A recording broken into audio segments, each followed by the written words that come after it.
live, checking us out on YouTube, or listening on your favorite podcast provider, you are most definitely my people.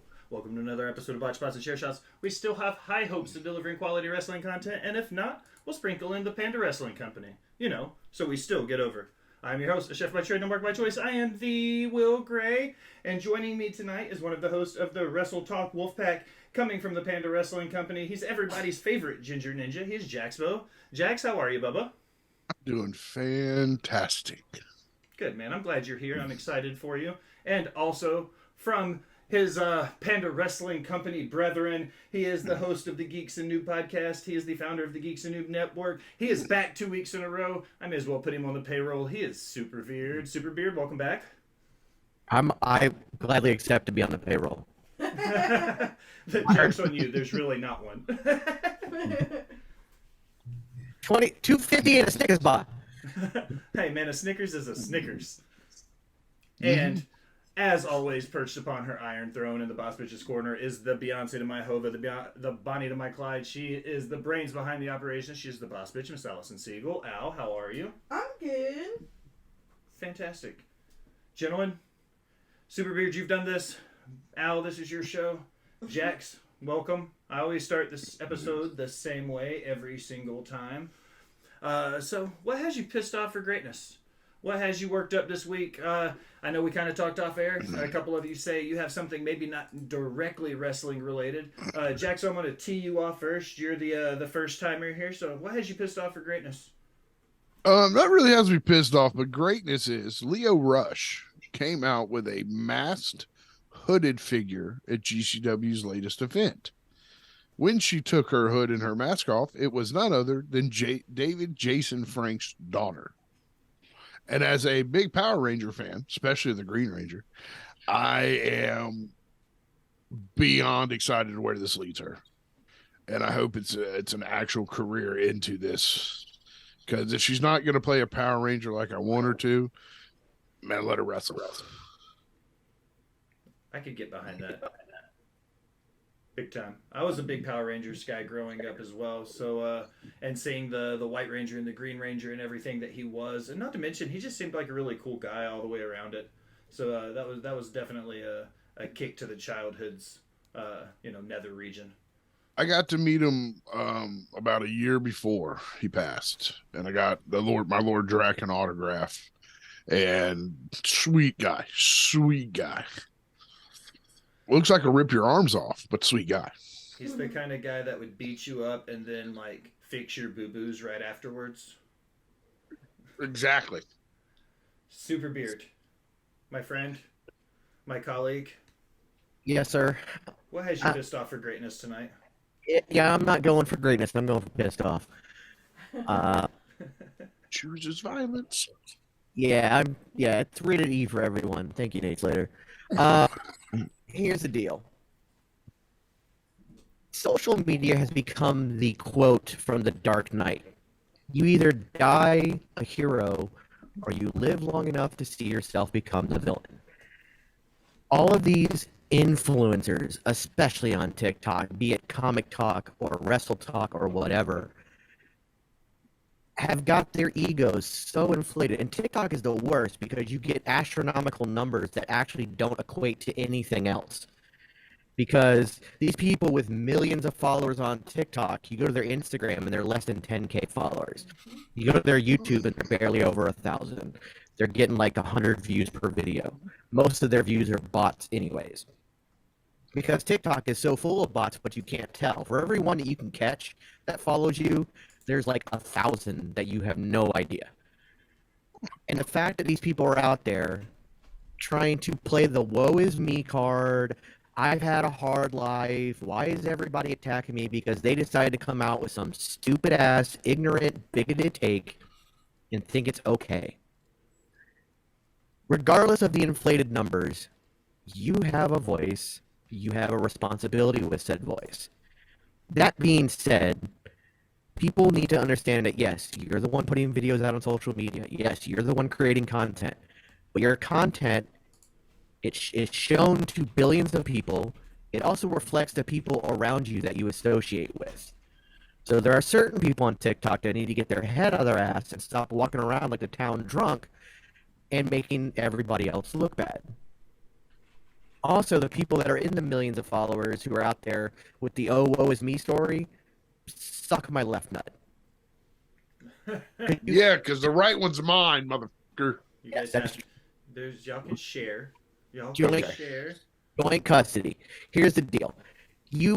Most of these people openly admit to the fact that they are gifted things by big brands and that they get to do stuff and they are basically shills for these companies. They openly admit it.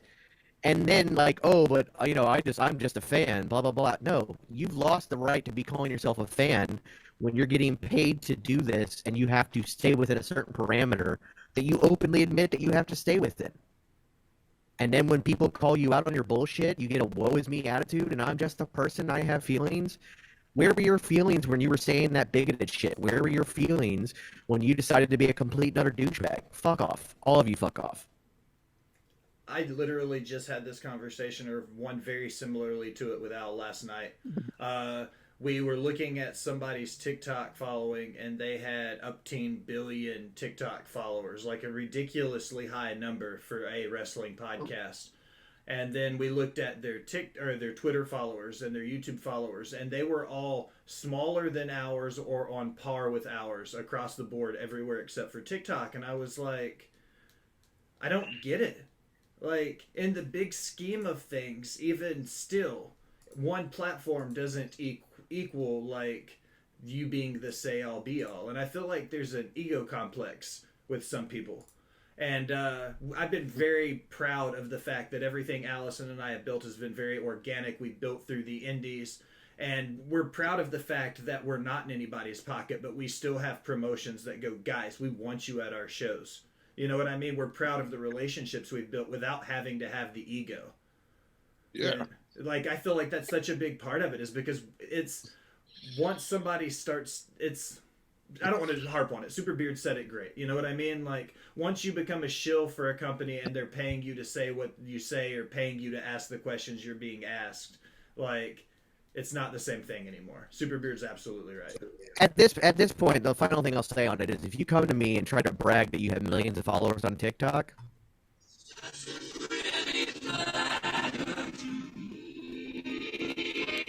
To me. This is my life every 3 times a week. I'm happy with it. I'm still waiting. I know Panda's got a lot going on and Selfbet's got a lot going on. I'm still chomping at the bit for them to put me and Superbeard on air together weekly. oh, no, Really? What You're do you- chomping at the bit. What do you do on Saturday nights? I'm usually at home if I'm not in an indie show. If you ain't at an indie show this Saturday night, I'll give you and Superbeard the floor. I need fill-ins for the Wrecking Crew. No one's going to be there. Let's do it, Superbeard. Let's make it a date. No, wait. No, where are we at Saturday? We're in Georgia. We're in Georgia this week for an indie show. Sorry, guys. We'll get Next you on week, one Saturday or something. We'll have to get them on. Just y'all two go at it. has the full schedule. Yeah, we'll do like a test run show somewhere, and then we'll just run with it. Because I'm totally excited for that. Al, your turn. What has you pissed off for greatness? I don't know if I'm actually pissed off about anything this week. It's been kind of low key. I'm pretty sure Dynamite didn't have any women's matches this week. I don't think so. Yeah. I can't remember the card right offhand. Wait, wasn't the main event that triple threat between, or was that? I don't remember. One of the two had a match that was a women's match, but I can't remember. Okay. Rampage's main event was...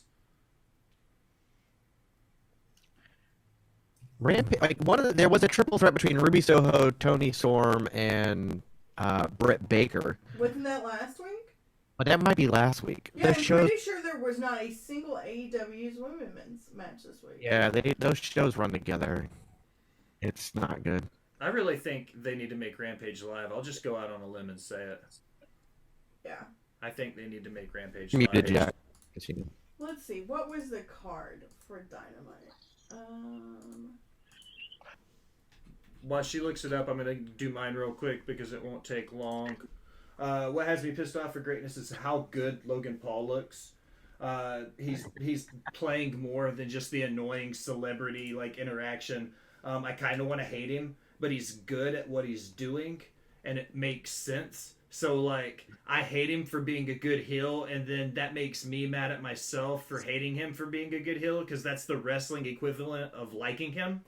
So I'm like, fuck, how can I do this? And, like, I'm mad because I can't talk shit and hate on Logan Paul because everything he does is solid in-ring work. It looks good. The timing's good. All this shit I rip on people for, Logan Paul's not being bad at those things. So I'm like, 2023 just keeps getting weirder because at Wrestle Kingdom, I gave Kenny Omega and Will Ospreay as roses. I said that Jonah had really started to impress me working as a big man with Okada. And now I look at it and I'm like, maybe Logan Paul isn't detrimental to the business of pro wrestling. Maybe he can get those casual eyes back on the sport again. I fucking hate that I just said that out loud, like live on air too. It's out forever. It's on the internet now. It's out there. It's out there. I said it. I'm super excited for Seth Rollins versus Logan Paul at WrestleMania. Me too. I think it'll be a banger of a match. Yeah. Yeah, I'm starting to feel like at first I wanted to hate Logan Paul. I wanted to hate him coming in. Just like I wanted to hate him being a boxer. But everything Logan Paul has done, he's given it 110%.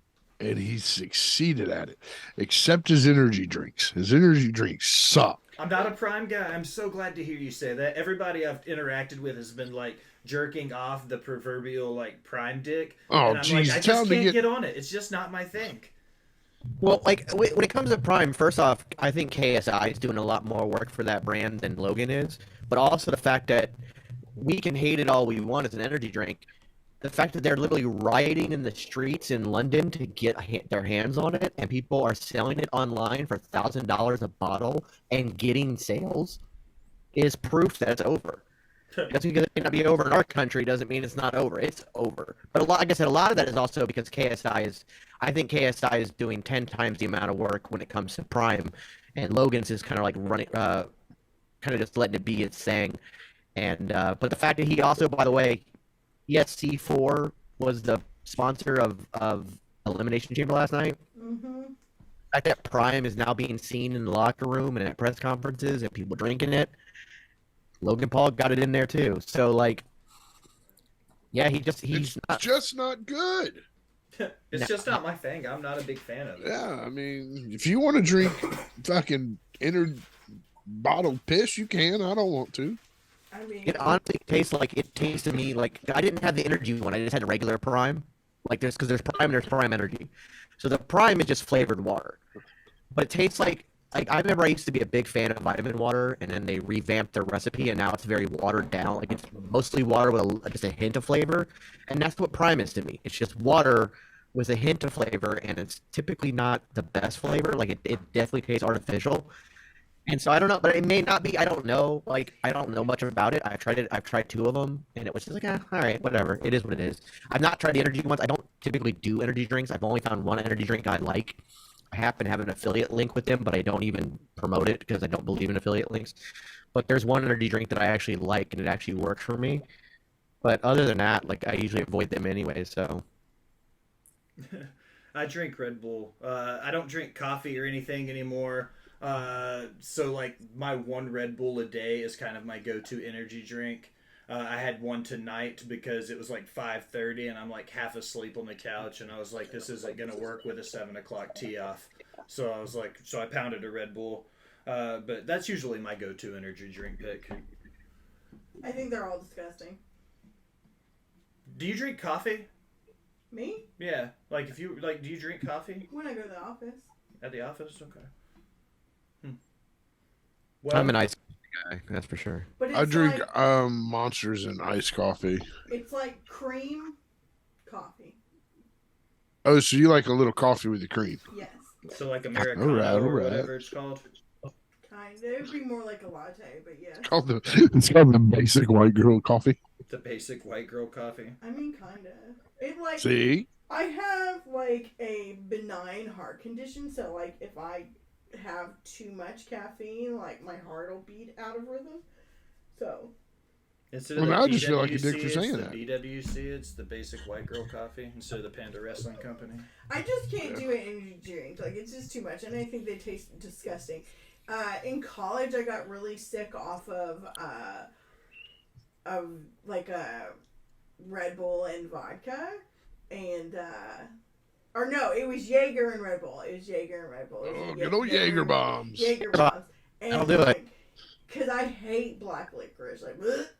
Was that when I lived with Daniel? I think so. And you're like, here, try this. It's great.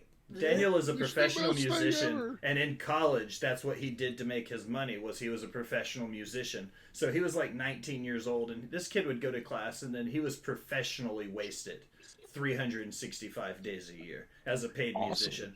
And he would perpetually get little innocent band kids, me and Al, just like shit hammered on the weekends when we were. Huh? You innocent? That's hilarious. But continue. I'm innocent. I can claim it. I'm gonna hand this off to you now, Al. It's news and rumors time. Let's talk about what's been going on in wrestling for a minute. There was in fact the triple threat. It was Wednesday. Was it? I guess it was that lackluster that I completely forgot about it. There's wrestling on Wednesdays? I don't even remember if the match actually happened or if it just fell apart immediately. Because I know the whole match fell apart. It just became like a brawl. Yeah. So I don't even know if the match actually happened or not. I don't even remember. Yeah, I don't know. So my first news and rumors is Tony Khan's acting like a little baby about Ariel. How do you say his name? Helwani? Funny. Yeah. So I guess he was on AEW, and then he did stuff this week for WWE, and Tony's all butthurt about it. But a fun little thing, apparently he's not allowed at UFC events, and ESPN didn't know that when he was hired. So that's pretty funny. But yeah. Oh, Ariel Helwani's not allowed at UFC events? Dana White hates him. Ooh. Doesn't he have the MMA hour? Yeah. Yeah. Okay. And he's got perpetual beef with the owner of UFC, so he's not allowed on site. Does that kinda mean he's tough not when you're allowed the at premier combat sports journalist, and you're not allowed in the biggest combat sports company. So he's not allowed to cover slap either? No, but that's not a sport. It's hilarious, though. It's a hilarious sport, sir. They have a championship. It's a homicide waiting to happen is what it is. No. He will die before the season's over. I think that we've seen enough evidence with CTE and everything, and I don't want to harp on it because I think it's a ridiculous concept that it's a real show. It's to be honest, dumb as shit. Actually, if you look at traditional slap boxing and the rules they have in place and everything that they have going on, it's actually a good sport. And I understand it's made in Russia, which is weird to compliment, but it's actually a good sport. The reality is, though, is they just completely ignore the rules. You're not supposed to be able to step back and wind back and then throw your whole body forward. You have to keep your feet planted. Your arm cannot reach a certain degree behind you further. There's a whole thing about it because of CTE and stuff like that. And they, quote-unquote, have those rules in their bylaws. But if you watch every episode, every dude, some dudes, take 2 or 3 steps back, run up, and fucking, Happy Gilmore that shit. It's ridiculous. And you're not supposed to hit above the orbital bone, and these guys are smacking temples and eyeballs and shit. There's all these rules that they're just completely throwing out the window. And that's why, every episode, there's at least 2 concussions. Hey, Bree, thanks for the follow. Yeah, I think with CTE happening right now, I think the slap fest thing is ridiculous. I think with Dana White's, his domestic abuse, all of that, I feel like this seems ridiculous to me, and it's one of those just bad decisions. It just didn't seem well thought out, and it is what it is. And I think it's hilarious that ESPN didn't realize that about Ariel Helwani, just to tie it all back in together. I feel like that's one of those due diligence things they should have checked out. Probably. A little research. Just a little research. Helwani to not say anything and getting that paycheck. No. Yeah. Yeah, guys, I appreciate it, but I can't go to UFC, right? He's like, oh yeah, I'll take the check. He's going to get paid to do his interviews via Zoom, and he has to watch the pay-per-views from home. Oh, darn. Can I sign up for his job, please? Dude, I'm telling you, that would be dope as shit. Listen, I'll say anything good about anything if you pay me to sit at home and watch it. Welcome to journalism, Jaxbo. Yeah, let's chill on. All the way back to what I'm pissed off about this week. and thank you. This is now as we close another episode of Botched and shit. Al, what's next on your list? Next on my list is that Kenny Omega's contract is almost up in AEW. There are rumors that Kenny is, quote, on good terms with WWE, and there are several people in the company who believe signing him is possible. However, Tony Khan believes he can add time to Kenny's contract because he missed 9 months last year because of his injury. Yeah, about that. WWE can buy whoever they want. Yeah, first off, yeah, exactly. They have the money to buy whoever they want. That's never a problem. But I think what happened here is that some no-name dirt sheet heard from somebody who heard from somebody who heard from somebody that somebody said, of course WWE would like to hire Kenny Omega, and they have corrupted that into WWE actively seeks out contract with Kenny Omega. Mm-hmm. No. Obviously, he's going to be at the top of their list. He's one of the greatest workers of all time. Like, there's no, like, he just is. The guy gets it. And so, of course, they're going to try to hire him if it's a possibility. That being said, I doubt there's been active talks. I doubt that they've done more than just, yeah, it'd be cool. Like, that's probably the extent of the conversation. It's like, oh, it'd be cool to get Kenny. Like, and then with Tony, I guess, is technically within his right to try and add time to the contract. But at the same time, from what I understand from AEW contracts, that's not a thing. There's so much more open and, like, laissez-faire than, say, a WWE contract, that I don't know if that clause is even something possible. Yeah. And I know before Cody signed with WWE, to say that an EVP would leave that position for WWE is preposterous. But Cody has proven that you could do that. And I think Kenny Omega, now that he's had US TV time, could easily walk in and be a main event player the second he shows up. So the likelihood before was like a 90-10 that he wouldn't leave AEW. To me, now it's a 50-50. It's a coin flip. But the fact that Tony is giving him everything he wants, Trios title, you can go wrestle here. We'll make sure you're champion there. We'll do this. I think Tony's doing everything he can to make sure he keeps his action figure at home instead of having to give it to Goodwill, and then WWE picks it up and takes it from action figure to an actual fucking star. So, yeah. I don't feel like with the roster as it stands, like, other than, like, AJ, like, I don't really see, like, Kenny fitting in really well. And that's just my opinion. My opinion means nothing, but I don't know. I'm not a huge Kenny Omega fan, and I don't know. I feel like he'd be mid at best in WWE. You would see him immediately in a program with Seth Rollins. They'd put on 5-star matches, and then he would get into a title picture run. But also the fact that they keep alluding to the Bullet Club, and when I say alluding, I mean they're flat out saying Bullet Club now on WWE TV. You have him go against Seth Rollins. You maybe have him go against either Finn Balor or AJ Styles, or both, or he joins with AJ Styles. You end up having like a Bullet Club storyline that runs through, and then from there, Kenny has established himself well enough in the company that then he's going after Cody Rhodes, who would be a part of that storyline as well. You know, there's a whole way to fit him in that main event picture very easily. Why not? But one thing we're not equating here: does Kenny Omega want to go work for just one company? Is he ready at that point in his career to lock it down to one company? Because AEW affords him the freedom to go other places. I don't think so. So, I think He could always sign back in New Japan. that's what I think his best deal would be with. He's the most over in Japan. yeah, but wait. Think about this. Jay White just left New Japan. Correct. Other are leaving, like Okada.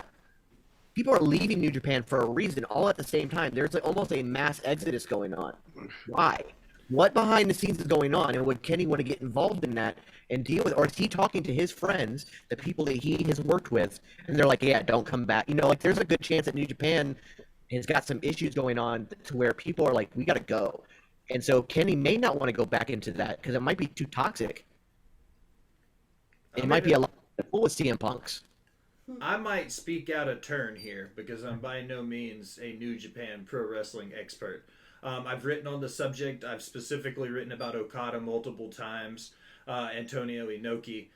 So I've dabbled in New Japan. One thing that you got to keep in mind about New Japan and All Japan and the dojos are this wasn't a WWE versus WCW analogy.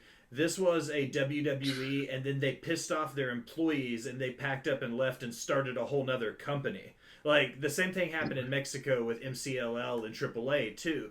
And I don't think people realize when we say, like, rivalries, this is bigger than Florida, Georgia, and Jacksonville, or bigger than Tennessee, Alabama on the third Saturday in October. Like, these guys were, like, vengeful. And then you mix in the fact that you legitimately have the fucking Japanese mafia and the Yakuza involved, and they've been involved multiple times in the past.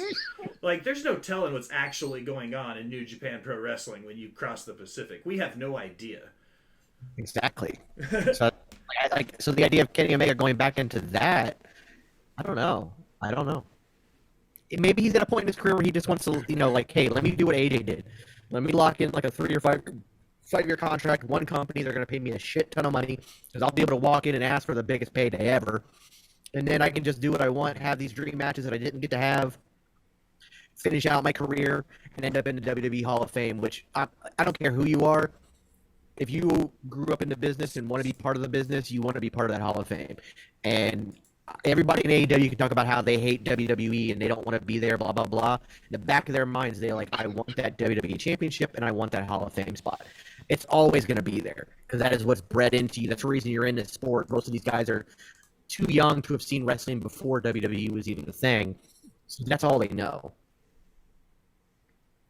And we can't forget that WWE has the deepest pocketbooks. They have more million-dollar wrestlers than every other company on the planet combined. Yep.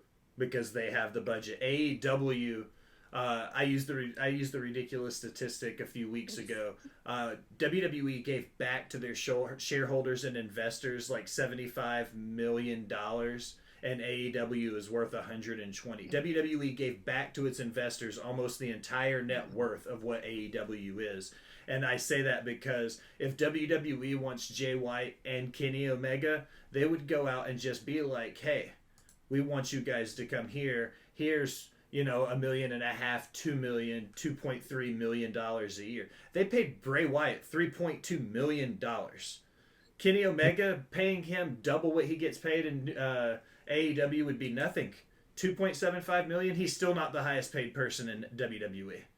I mean, Cody came back in on a really, really lucrative contract. Deal. Yeah, Cody immediately jumped into the top 10 paid stars in WWE. So just imagine what Kenny could come in and ask for. Yeah. Yeah. I think if WWE wanted him, they could have whoever they wanted. There wouldn't be a question. Cody would vouch for him. Oh, yeah. He would be like, Triple H, dude, my guy, sign him, whatever he wants. Trust me, like he'll do that. And I think Cody's in a unique position to be able to do that. And he's kind of that insider trading guy at this point because he can tell you every guy from AEW is like, hey, this guy's worth grabbing, this guy's not. This guy's worth paying this much. This guy's asking for that much. Don't pay him that much. He's not worth it. He'll be able to do that kind of thing. Because he was handling that kind of stuff. He was an EVP too. So like. They have all the insight in the world. Yep. Miss Siegel, next. Next on my list, AEW has filed a trademark for a new show called AEW Collision. It is in the area of a continuing program about wrestling accessible by radio, television, satellite, audio, video, and computer networks. This most likely points it to being like a behind-the-scenes show, I guess. Almost like an Impact that before the Impact or whatever, yeah. BTE. Is it called Impact or whatever? It's before the Impact. Before the Impact, yeah. I mean, good for the. I think what's happening is it's almost like Tony Khan is speed running the formula. Like we have way too many belts with that company before the company's even truly established. They've got 912 belts. They've got, 702 shows with Dark and Dark Elevation and 5 days a week. They have some type of wrestling coming with the launch of Ring of Honor on Thursdays. Will be 5 days a week. But how could somebody be oversaturating the market and also feeling like they don't have enough TV time for everybody they have? Exactly. I feel like they're lacking in so many basic core story moments in a lot of ways. And I don't have exact, note for note examples right now, so forgive me for being a shitty host here. But I feel like one of the biggest critiques for AEW since 2019 when they opened the doors is they've never established any long-term stories. And when they have, it's always been stuff that they've just thrown in from other companies. The Hangman stuff from Ring of Honor, the Young Bucks stuff from New Japan. Nothing is organic and homegrown in AEW yet, and we're 4 years into the system, and I don't feel like they've established their roots. They're just playing everybody else's hand-me-downs. Yeah. Yeah, like, why hasn't Wardlow gone after MGF? Yeah, that should have been, like, the first thing that happened. Yeah, you built it up, and now he's just going after Samoa Joe and that stuff. It's just like, where did that go? Like, the longest story you have is the Christian Cage Jungle Boy story, and part of that is because Christian Cage was on the shelf for so many months. Like, so it's an accidental long-form storytelling at that point. And I don't know, I just don't get it. Yeah. I feel really left out. All three of you have a vape, and I don't. Thank you for the follow, Ted the Hillbilly Hill. Ted, by the way, if you don't follow Ted, go follow Ted. Superbeard, I think you and Ted would get along super well. Ted is an old school. He's from North Carolina. He grew up in JCP. Like, he's been watching wrestling since the 70s. Like, just a really chill, just old wrestling head. I think you and Ted would vibe super well. I need to get y'all on the show at the same time. I'm down. Ted's a gem. Yeah, Jaxbo, not that I don't think you would vibe with Ted, but Superbeard and Ted seem to be very likable. Superbeard's like... Oh, so I'm not likable? I You're love super you. likable. That's not what I'm saying at all. Ted says he's just an old fart. That's not true, Ted. We're That's putting you over. Ted is like, me and Ted are like each other just 20 years apart. That's the best way to put it. Like the type of wrestling we like, the way we talk about it, like we're just the same person in two different bodies. It's awesome. I love Ted. You're a great dude. But moving right along, Al, what's next on your list? You got anything else for us? Yeah. On a recent episode of FTR with Dax Harwood, he discussed who his dream opponent would be, which is Gunther. Okay, so mix that up with that Instagram thing that he posted and immediately deleted, like he didn't know what the fuck he was doing. Because he didn't. He did. You will never convince me any different. So you're convinced that he is so stupid that he looked at that picture, took a picture knowing the contract was there because he's the one who put it on the table. Yes. Knowing it was there, and you think he was that stupid. Yes. Do you think he's that dumb of a man? I will let you see it in his face. I will. That I man, will gladly cash that check. That man is a marketing genius. He knows what he's doing. He put it up long enough so people could screenshot it and then deleted it. I love doing this to him. I also like the fact that if you've ever seen a WWE contract, they don't put the logo in the bottom third like that. So what he did was he intentionally fanned the flames. He knew exactly what he was doing. Super, do you really sit here and think I honestly believe he's that stupid? This man had in my eyes the best tag team trilogy in Ring of Honor history. I'm saying that you think that. I think I'm saying the man strategically put the contract there. By the way, it's not, like you said, it's not a legit contract. It's one of those stage contracts that they use for the contract signings on stage. Yeah. It's a prop. He put it there on purpose because it showed the logo. He then put the filters on it. He made sure everything looked good, posted it. Oh no, what have I done? Let me delete this after I wait just long enough to make sure everybody screenshots it. And now he's suddenly talking about a dream match with Gunther. Like, Yeah, there's, either he is trolling the shit out of everybody because of the rumors that they're going to come back to WWE in April, or he's legit teasing that because he has said they're not going to wrestle until April.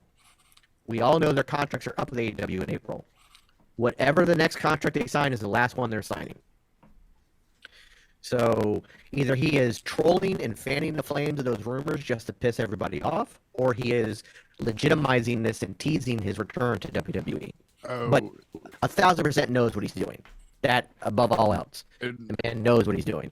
and on a different subject, that Ring of Honor belt that's in his office, that's Mark's belt. Mark's carrying the one Jay carried, but that's the actual belt in his office. Nice. I like that he's got Jay's belt with him.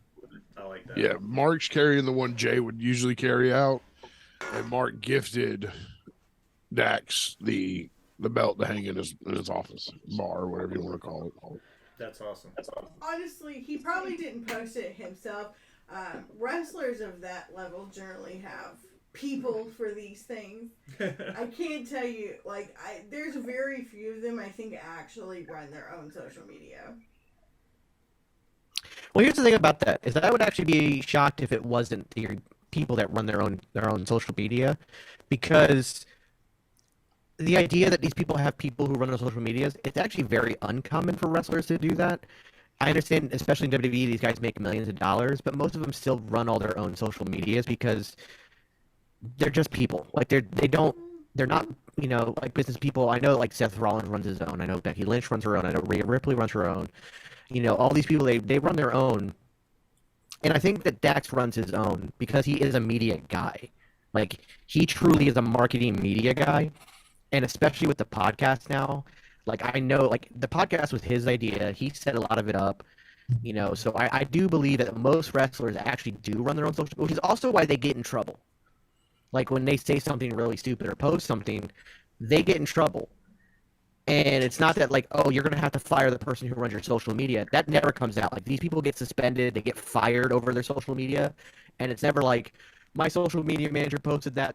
That's never said. It's I messed up, I made a mistake, I take, it's just, and if I had a social media manager, I'd be my social media manager posted that, I have since fired them, I apologize for what they have done, I do take responsibility for what was said, but it was my social media manager. That never comes out. The people are always punished, not the social media manager. I don't think these people they're not the influencers where they have, managers. Kevin Owens flies fucking Frontier. He was on my flight to St. Louis at last year's Rumble.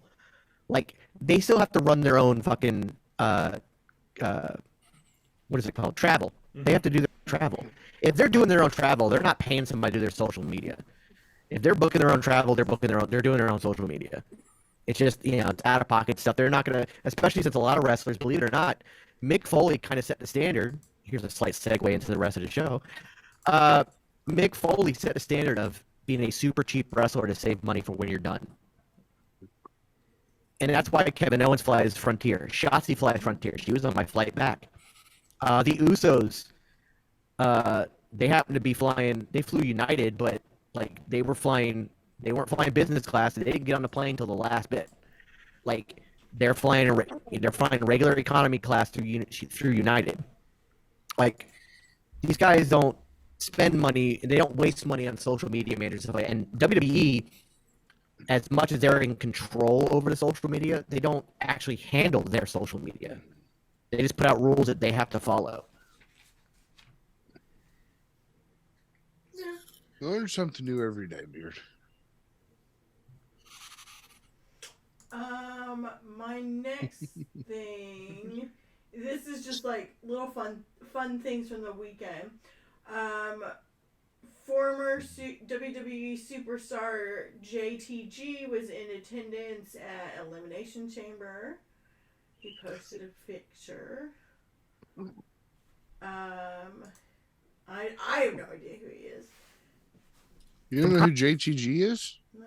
He was from Crime Time. Oh. That was before her wrestling time. Okay. Yeah. Do you remember a few years ago the wrestler who passed away in the ocean? He got sucked in by the undercurrent. and all of that. It made national headlines. I think so. He got the a Warrior Award of the Hall of Fame that year. Yeah. Shad Gaspar. Yeah, it was They his were a partner. tag team Yeah. Oh, okay. Yeah. that robbed people. Let's see. Apparently, Bailey was leading the chants at Battle in the Valley yesterday for Mercedes Moné, which I think it's interesting that she was at that and not at Chamber. She was also at Wrestle Kingdom too. Yeah, Well, she yeah. flew out for Wrestle Kingdom like as soon as SmackDown as soon as Raw got off the air Monday night, she left to fly out for Wrestle Kingdom. Right, but it's just, I think it's funny that, like, instead of going to Elimination Chamber to support her colleagues, she went to She She went to support her best friend though. True, Yeah, she had- but it's just it's interesting to see like that she's still giving that support, because a lot of times, you know, like I know like with Charlotte specifically, like when she goes to stuff for her dad, like she makes it a point to not be photographed, and it's not like outwardly known that she is there. Like even She's at keeping kayfabe. right, even at his last match, which was in Nashville, like she was at the show, but she did not sit out in the arena with everybody else. Yeah, I don't think Bailey cares. They've been best friends too since both of them broke onto the scene in NXT. Like with Yeah. best friends, like real world, like BFFs. I mean, let's put it. Let me put it this way: if you had nothing to do at work, nothing to do, would you go to work and support your friend behind them and go, "You're doing a good job, you had pencil"? No, but Or are you going to go also- help? Hold on. Are you going to go help Will and cheer Will on if he's doing something he wants? Like it means a whole lot to It's a him. moment for him. Yeah, it's like, you gotta remember. Here's the other thing: if Bailey was backstage, they have to pay her. Yeah. Because even if these guys get these guys get like, you know, salary, quote unquote. They also get paid per pay-per-view. They get bonuses for being there. They get bonuses for it. She had literally no storyline. Like, in Damage Control wasn't involved. Becky wasn't involved. Bailey wasn't involved. They were nowhere to be found. So like, why have her show up and sit backstage? I'm sure Triple H was like, "Oh, I can. You want to go to that show, and then I don't have to pay you your pay-per-view rate? Sure, see ya. Bye." Yeah, I just think it's cool that she like didn't go to that and she went to this for her friend. That was the point I was trying to make. I would have done the same thing. And I'm frozen again. I fucking hate I Stu. wouldn't have. I really do. I'd have gone to work. I would have made that money. I'm like, wait. You're telling me I don't get paid for going to this? Fuck you. I'm getting paid. No, but I think it's cool she led most of the chants. It's cool to see these brands and everything intertwining. Yeah. I'm a big fan of it. They referenced during the broadcast the metaverse. They had Ian Riccaboni and Matt from the Impact commentary team. So it was very well done. I was super impressed with Battle in the Valley. We switched it over after Chamber went off the air, and watched the end of it. I'm gonna rewatch the first half when we get off here, probably, or tomorrow at some point. I've got a fucking mess of wrestling to talk about over the next 48 hours once we get out of this weekend. There's been so much good wrestling on. I think the other good thing about it is the fact that if Vince McMahon was still in charge, Bailey wouldn't have even been allowed to go. Yeah. And I think that her showing up and like showing her face, it kind of shows that, hey, we're in a whole new era. Hey, Steve. We're- He says, sure. was she caught on the backstage security like Ricky Starks was? No, she was out like in the crowd. Like there's photos of her like standing up and like screaming. Like yeah, it like she was there. Punk was there. Thanks for the follow. That's all I've seen so far. I bet you Tony Khan got pissed at Ricky Starks for getting caught backstage at a WWE show. Oh, I'm sure. Or man, I think Tony and going back to one of the first news and rumors about Tony Khan being a pissed off thing over the Ariel Helwani stuff is, I think Tony, I said it on TikTok and I've said it on a few other platforms, that he's trying to shoot his way into a work, but Triple H isn't playing with him. You know what I mean? Yeah. He keeps shooting the ammo and firing it, but WWE's not really responding back. They did the small things like calling Ariel Helwani a biased or an unbiased reporter or whatever, like small jabs, but they're not just going out there and just blatantly being like, we're at war with AEW. It's not the Monday Night Wars all over again, Raw against Nitro. Cody didn't come out and drop kick a fucking Jaguar mascot. I mean, yeah. It would have been funny. Hey. I'm not wearing the hat, but it's still right here, Jaxbo. Don't forget. Listen, and nothing is bigger than Florida, Georgia, by the way. Nothing. Third Saturday in October, my friend. It's a great day for me to get some sleep. The once every 50 years that UT beats Alabama. That's not something you have to bring up. Come on now. Go Dogs. Anyways, that's all I've got for news and rumors. Fantastic. Well, gentlemen, Superbeard, you were here last week. Jaxo, you were not. Last week, we broke down the career of the hardcore legend Mick Foley with Superbeard. The week before that, RN was here from the Rewind, and we talked about Triple H. This week, we break down the build-up and the story for those two and what it kind of represented for each guy's career between Royal Rumble to WrestleMania in 2000. So, coming up to 2000, we're in the late 1999s. Hunter was developing into the game. Foley was on his way out. They were kind of figuring out how these two were fitting into WWE/F at that point with injuries and stars leaving. Shawn had a back injury. Stone Cold had the neck injury. There were so many people that had question marks beside them. And at the same time, you kind of had these guys coming to a head. They kind of met there at that point. Foley was on his way out, kind of needed to pass and give the rub to somebody who was ready after 2 decades in the business, and Triple H was ready to establish himself as a main event star. So let's start the framework there. We're January 2000. What do you think about Triple H and Mankind, where they were at in their careers at that point? Superbeard, you go first, and then Jax will kind of pick up where he leaves off. All right. Well, not to sound cynical, but Mankind had kind of run its course by that point. The gimmick had kind of run its course. It had become, we had the Rock and Sock connection and everything. It had gone from the dark and demented to this comical character, and then it had tried to get back to a dark and cynical character, and it just wasn't quite working. It had kind of just run its course. At the same time, Triple H was in kind of a weird spot. He unfortunately was the only one who could have been punished from the click moment in the cage at that house show, because Shawn Michaels was the man, so you couldn't punish him. The other two were gone, so you couldn't punish them. So Triple H lost his King of the Ring spot, so he was kind of in that rebuilding without ever having actually reached a mountaintop phase. He was having to basically start all over after so many years. So they were both in kind of a weird phase, and I guess all the injuries to these big-time players kind of fell in their favor. It was the right place, right time off the backs of people almost losing their careers due to injuries. But you also have to see, it was the 2000s. We had a lot of people, they fought for those spots also, tooth and nail, because we had a lot of guys that were jumping from WCW then. This was right so those the guys... Yeah, real close to the buyout. Guys are jumping over. They were given the ball and told to run with it, and I think they both did, and they both did a hell of a job at it.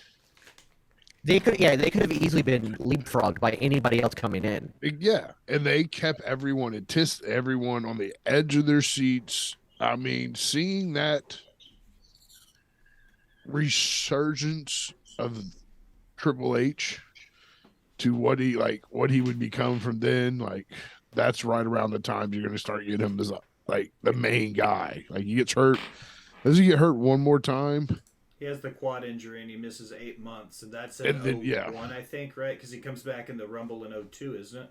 Yeah, or is it 2000 into the 01 Rumble? Oh, no, it's into the 01 Rumble, I believe. I don't remember H being around for for the buyout, though. It is going into the 01 Rumble because he wins all the way through to WrestleMania. Spoiler alert for the rest of the episode. We're still talking about it. But he wins the title all the way through, then drops the title and has the injury because he comes back at the 01 Rumble. Okay. Yeah. Now that you say that, because he won the year he came back, right? Yeah. Because I think he came back at 30. Yeah. Yeah, but go ahead, Jaxbo. Triple H is like, I've been following Triple H from some shitty gimmicks to what I like. I never liked Evolution Triple H. Shoot me. Terrorizing Triple H. Fucking 1995 WCW Triple H. You want two names? Good. Terra Rising. There you go, two names. Have a nice day. But see, this was my favorite time of Triple H. This area up into Evolution, and then I really could give two craps about Evolution Triple H. But no, Mankind and Mick Foley and anything he does will always be some of the best wrestling work. And Mankind will never die. So let's go ahead, finish. What you're saying? I don't know. Wait, am I above you?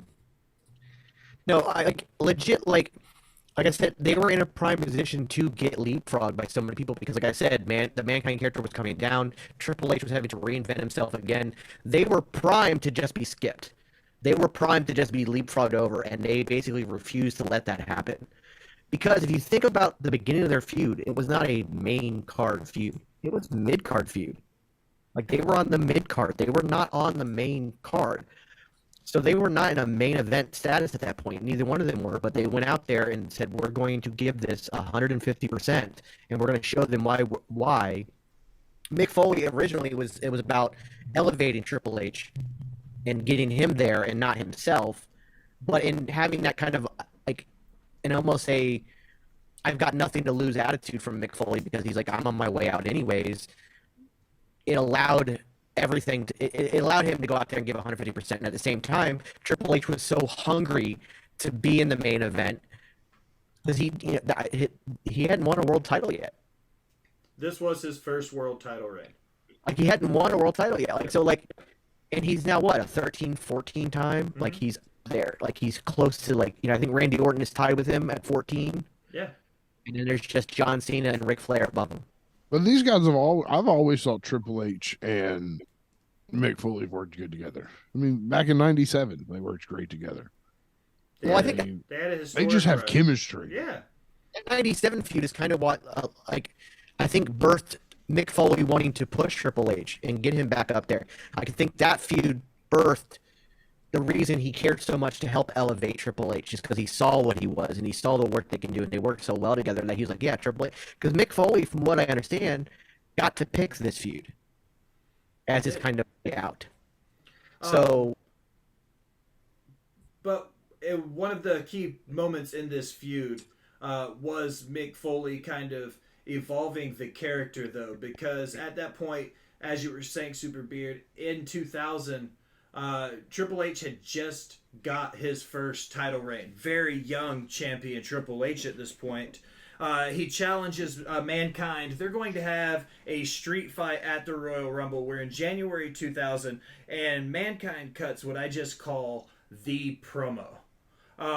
He's standing there and he comes out and he's explaining how after 20 plus years of being battered and broken in the business, he's bled, he's lost teeth, he's lost an ear, he's been burned. He goes through all the terrible things and he goes, I know Mankind's not ready to fight Triple H in a street fight, but the WWE Universe deserves somebody to replace me. And Lawler and Ross are like, a replacement? What does he mean? Is he chickening out? They're upselling the whole thing.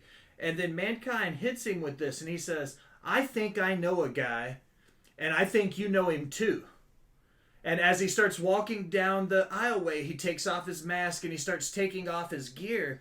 And he has the Cactus Jack gear on underneath it. And Triple H sells it. And he sells the absolute fuck out of it. Now, Superbeard, I'm going to ask you, you know exactly what promo I'm talking about, right? Yes. When this promo happened, had Triple H no-sold this promo, how catastrophic would that have been? It'd have killed the entire story right there. Because here's the thing, is like, for every person who knew who Cactus Jack was, there was 100 people in the crowd who had no idea. And Triple H's reaction, without saying a word, just that look on his face, sold to you that, oh my God, this is the real deal. This Cactus Jack guy, I don't know who he is, but I need to find out who he is. And I cannot wait for this match because look at how absolutely terrified Triple H is. The game is terrified.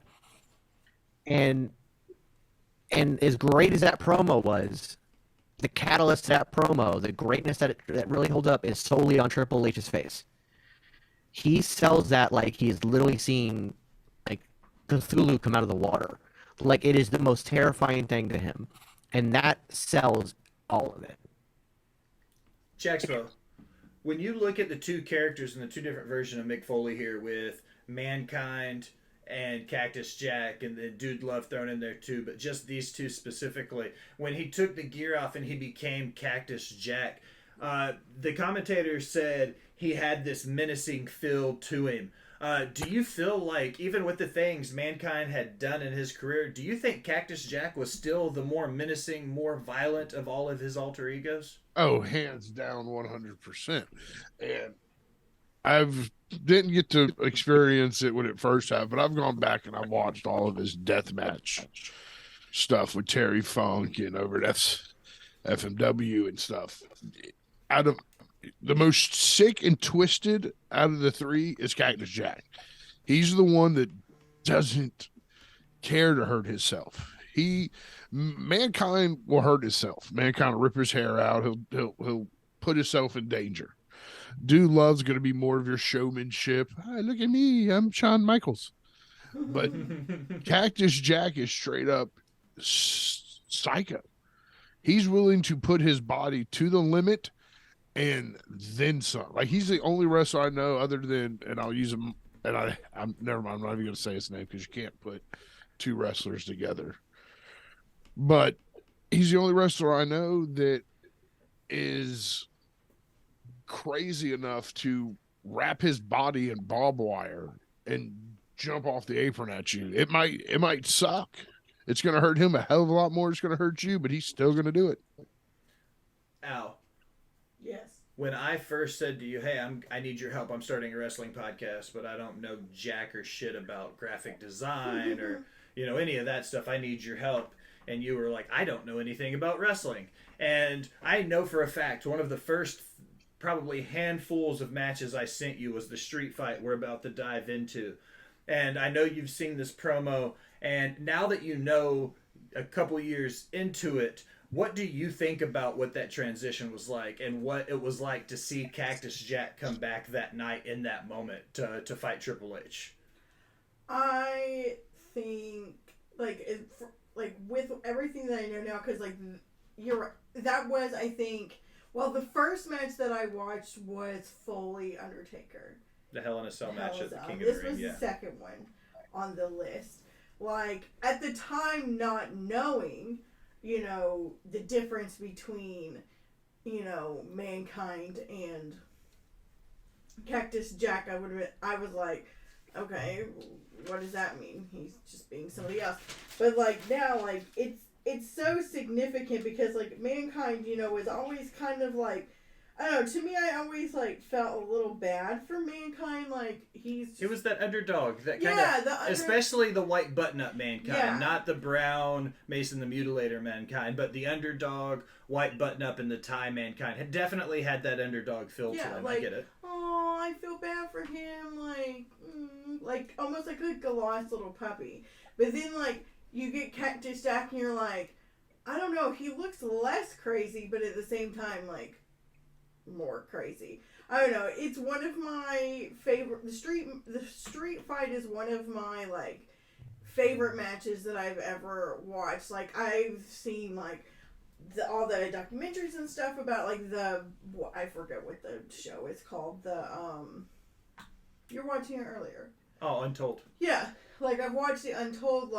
This story about how they pieced all of that together was amazing. Between the injury with the palate and the things that happened between Stephanie and Triple H before that match, and I don't know, it's just there's a lot more beneath the surface of not only like the characters but that match itself. Rolling into it now, Royal Rumble 2000, Madison Square Garden.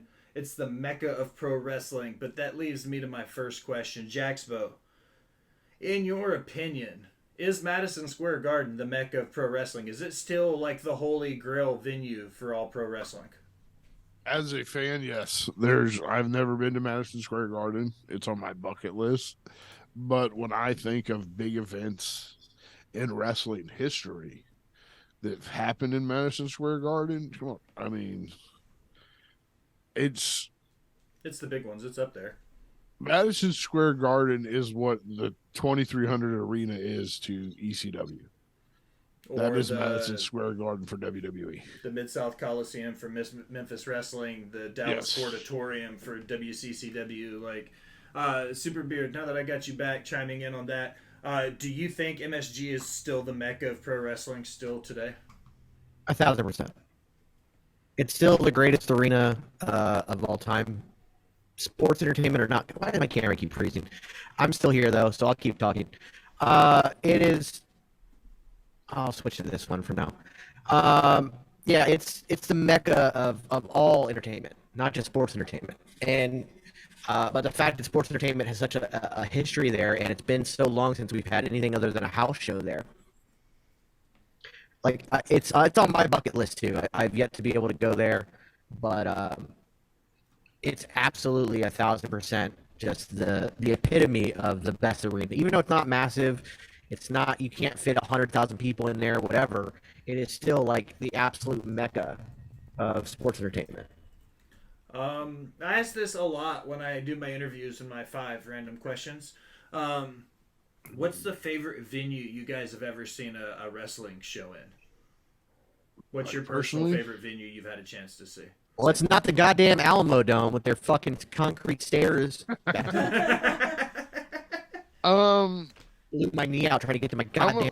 I would have to see most unique for me is AEW, and I've seen AEW in Daly's place, which Eddie Kingston's come out before in the dark saying this is their Madison Square Garden. But to see a wrestling event in an amphitheater where it just goes out. Like, it's almost like you might as well be outdoors. But that's probably the most unique to me, other than like armories, but that's not unique anymore. Yeah. I want to see a wrestling match in an old folks home before I die. That'd be cool. I've wrestled in an old folks place. I wasn't there. Doesn't count. No, we gotta get you there. For me, like, besides the rain, Raymond James Stadium was pretty awesome for WrestleMania.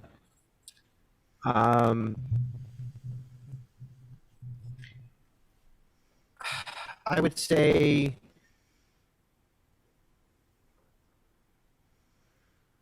I didn't like the 2 Rumbles I've been to. It was St. Louis and it was Texas. Texas was fun, but the Alamo Dome itself is very old and not updated. That's how I feel about Nissan Stadium. They need fucking escalators or elevators bigger than a 5. I had no problem getting to my seats. Well, that's because you had better seats than me. I was in the fucking nosebleeds. That's so I had to walk up the arena flights of fucking concrete stairs. I didn't have to walk up a fucking stair. No. I had to walk down them bitches. What are you talking about? But, like, Raymond James, like the outdoor stadium, Orlando was also a good stadium. Again, an outdoor stadium. As far as inside venues, like,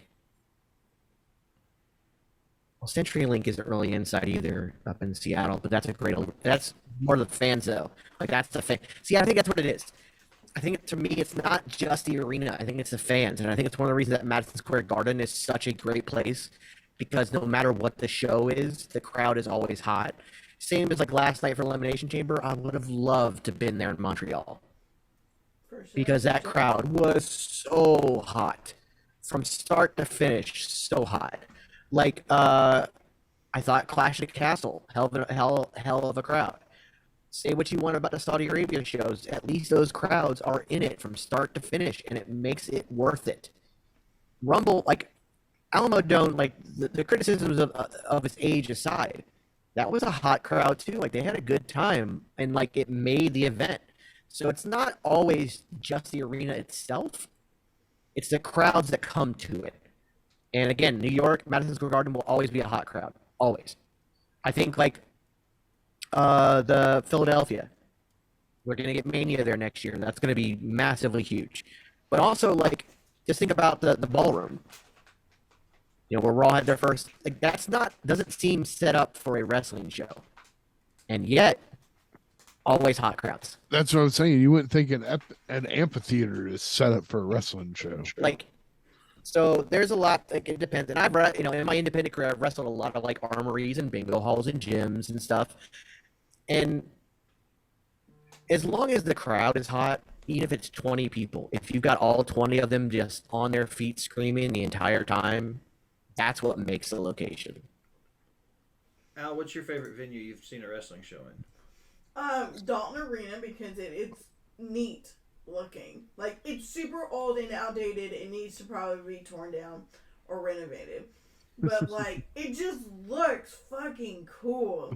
It screams 1982, like smoky arena full of cigarette smoke and like poorly lit with like the little 16-foot ring in the middle and old wooden folding chairs. Like it screams old territory but wrestling. It looks cool. Hang on, let me see if I can show you one of these pictures.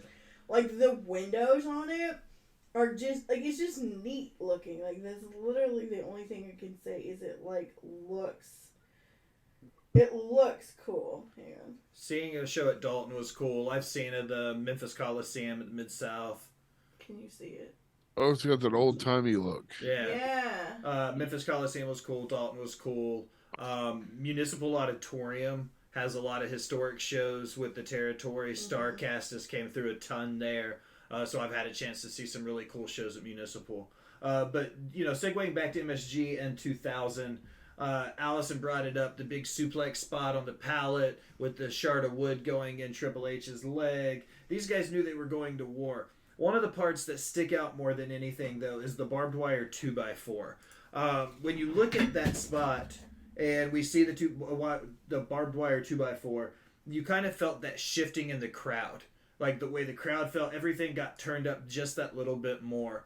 Jaxbo, when you see something like that in wrestling now, do you still pop for it the same way you did as a kid, like 23 years ago when we saw this for the first time? Do you still pop when they bring out the extra furniture? Oh yeah, I popped when Darby Allin came out wearing a sweatshirt full of thumbtacks. Yeah, that was. I thought cool. it was the coolest. I love the innovations of. Like I even popped a little bit when they were doing the Impact was doing their digital media title. I mean, they still have it, but one of the rules is you can use like keyboards and stuff from it, and like them using keyboards and like PlayStation controllers. I'm thinking that's fucking unique. I don't pop as much for like a GCW event because I know it's bound to happen. Right. But when WWE brings something or AEW brings something out that's just out of the ordinary, I still pop. I pop for Jeff Jarrett's guitar shots every time. I love that shit. Who was it that had the tacks on their shoes recently? The Young Bucks. Young Bucks. Yeah, like It was the Young Bucks versus the Lucha Bros. In the cage match for the title. Yeah. Ted, thanks for stopping by. Have a good night, brother. I don't like Hey, Super Bro. What's up, Anime Super Bro? DX, as Will so eloquently named them. But I did think that those shoes were pretty cool. Like I still pop for like the Brawl on 34th Street matches, like the Christmas matches and like the orchestra street fight matches and stuff like that. Because I'm also a goofy wrestling for life kind of guy. So when you get that, like, I'm not a huge hardcore fan. Like when you're doing it to tell a story, like they're doing here with Triple H and Mick Foley, I love it because you're elevating the story. When you just do it for the sake of trying to get a pop from the crowd and it has no point, then I think it's dumb because you're also putting people's lives at risk. But like those Christmas street fights with the Christmas trees and the pies and shit, I love that shit. I love that stuff and incorporating in that way. But like, get the tables still, like to this day, people still chant tables. Like it's still a huge pop when you pull a table out, even though we've seen a table bump, what, 1 million times now? Still cool. pop for it. You still pop for it. Hell, even playing a video game, people are popping for a table. Like they do a tables match in a video game, and they're popping for somebody going through a table. There's just something about it that elevates it. I've done enough hardcore matches in my life. I used to wrestle every Tuesday night for American Combat Wrestling, and that was all it was, which is hardcore wrestling, because we had to keep the audience entertained, and it was all a bunch of drunks on 25-cent draft night. So we wrestling to keep their attention. I've got many concussions and injuries from it. So I'm not a huge fan of hardcore wrestling, but like I said, when you use it to elevate a story, it makes sense. All right, I'm going to ask you this question because you said it this week, you said it last week.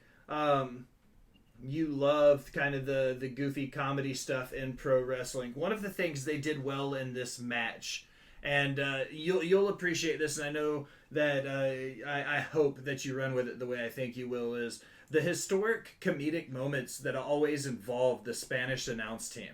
This match had one. Foley went through the Spanish announce table on the Hell in a Cell match with Taker. The Spanish announce team has always been there for that kind of comedic relief in those hardcore matches. So we're going to go in reverse order this time. Superbeard, then Jaxbo. What did you think about that? Like, they always seem to work the Spanish announce team into these big spot moments in WWE.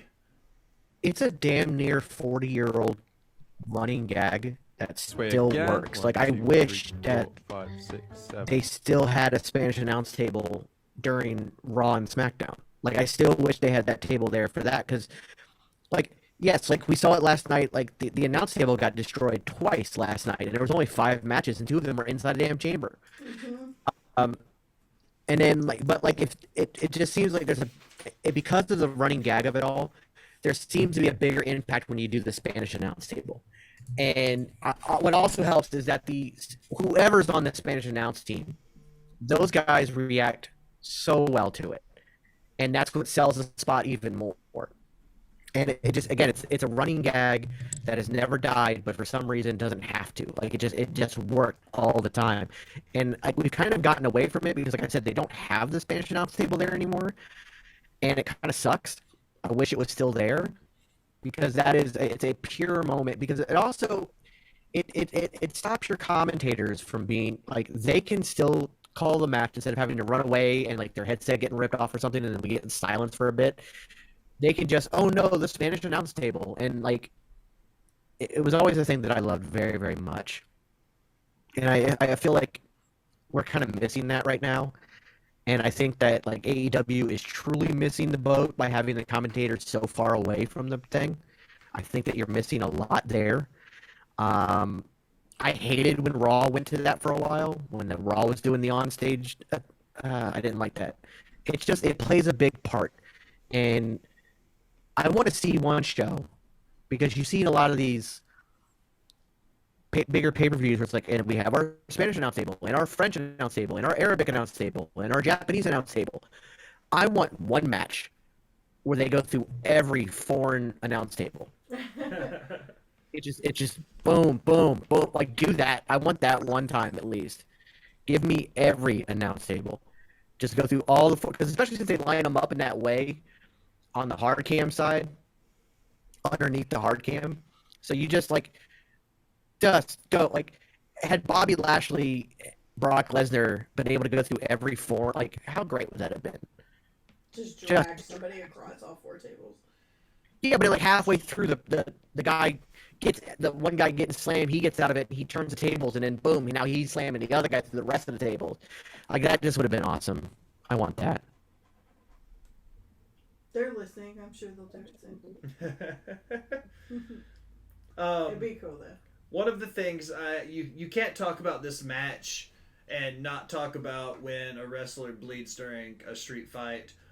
When wrestlers get color, as they say, has been a very hot topic in 2023. Jaxo, do you think there's a big difference between what it meant for a wrestler in the year 2000 to get color the way Triple H and Cactus Jack did then, versus what it means for somebody on AEW, WWE, or Impact to get color on their TV shows now, 23 years later? I think nowadays it's over. I think it's AEW overplays it. Like extremely overplays the bleeding. WWE kind of, it's unless it's the hard way, they're not even acknowledging that you can be busted open. I think blood back then, like especially the Rumble match, was perfect amount of color to get for this story. These two guys gave everything under the sun in this match. And they got color the right way. Triple H started by stabbing himself with a pallet, and then got smacked in the head with a 2x4. I mean, nowadays getting color, it gets used just as much as a super kick does. Super beard.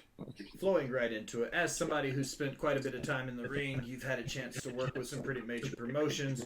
You've paid more than one bill with a wrestling check. How do you feel about color now in wrestling versus 20 years ago when Triple H and Cactus Jack did this street fight? I fucking hate it now. John Moxley sneezes and his forehead pours out 4 gallons of blood. Like, it means nothing. It's the law of diminishing returns. It means absolutely nothing. When I was like you brought up the Darby Allin wearing that hoodie full of tacks and shit. I didn't care about them getting blood. It meant nothing in that match because they do it every single episode. It means nothing. And then on the flip side of that, I think that WWE has moved so far away from color that it's kind of lost its value there as well. So when it does happen, you're not thinking, ooh, this match got intense. It's, oh shit, how are they going to make this black and white? How are they going to like cover this up? Who's going to get in trouble? Like it doesn't mean anything there. So there is a way to balance it. I just think AEW has gone so far down the line with the blood. Like I said, it means absolutely nothing. It means nothing whatsoever. And you just expect it. And in fact, like, I would be shocked to see a John Moxley match at this point where he doesn't bleed at some point. Like, if we got a John Moxley match where he doesn't bleed, that might be the greatest John Moxley match of the year, just because you didn't expect it. And like the fact that they get color every single episode of AEW TV, it means nothing. And then with WWE, like, you see the referees put their black gloves on, you look for somebody, somebody got hurt for real because they don't blade. They don't come. So somebody broke their nose for real, and now you're just worried about the performer, and you're not worried about what's going on in the match. Allison, what do you think about it? Too much blood, not enough blood? I think that, and I don't necessarily think it's all of AEW. I think it's just like certain people feel like they have to bleed in a match. It's almost like if Mox doesn't bleed, he thinks that like he didn't do a match or something. You know what I'm saying? Like it's too much. Like just like Subaru was saying, you know, it's one extreme to the other. There's too much on AEW and not enough on WWE. Like, people are fighting. You expect sometimes for there to be some blood. I mean, Sammy got fucked up last night. Like, he posted a picture of his back, like, super cut up and stuff. Like, you know, those are war wounds. Those are, you know, that's something that, like, actually occurred.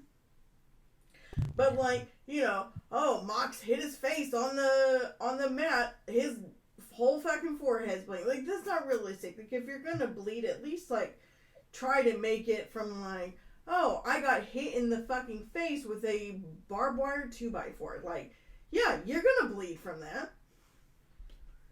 Superbeard, something that Triple H has said in an interview, he said that him and Foley got together after Triple H did some film research. He said, let's do the stuff you guys were doing in MFW. Let's do that FMW stuff, but let's do it in a way that makes sense. When a wrestler says they want to do that stuff, but in a way that makes sense, how would you explain that to somebody in layman's term, what Triple H is trying to get across by that? What he's meaning by that is ring psychology. He goes all the way back to ring psychology. It's like, yeah, we can do all this hardcore stuff, but we have to make it make sense of the story that we're telling in the ring and the story that we're telling overall. So it's not doing it just for the sake of doing it. It's doing it to where it makes sense. So the spot, like, why did he pull out the barbed wire 2x4? Because he was desperate. Because it looked like, you know, his plan, you know, yeah, he may have talked about retiring after this match. It was his last match. It was his last go. But he wanted to go out on top. and it didn't seem like Triple H was going to give up. It seemed like Triple H was giving 110%, so he had to pull out the big guns. But he didn't want to pull it out within the first 30 seconds just for shock value. So it's really just about telling the story. Also during this match, Triple H's mom is in the crowd. Jaxbo, at one point Triple H gets clotheslined over the top rope. He flips over and he hits the barricade, and he's got the crimson mask, as Ross would put it. He's sitting there and he's blubbering, and his mom's sitting there. Like, what do you think? What does that mean? Like, in the realism and like the symbolism behind it, and like using his mom without her even knowing that's going to be a part of what they do. Like, adding that texture to the story. Like, what did you think about that aspect of it?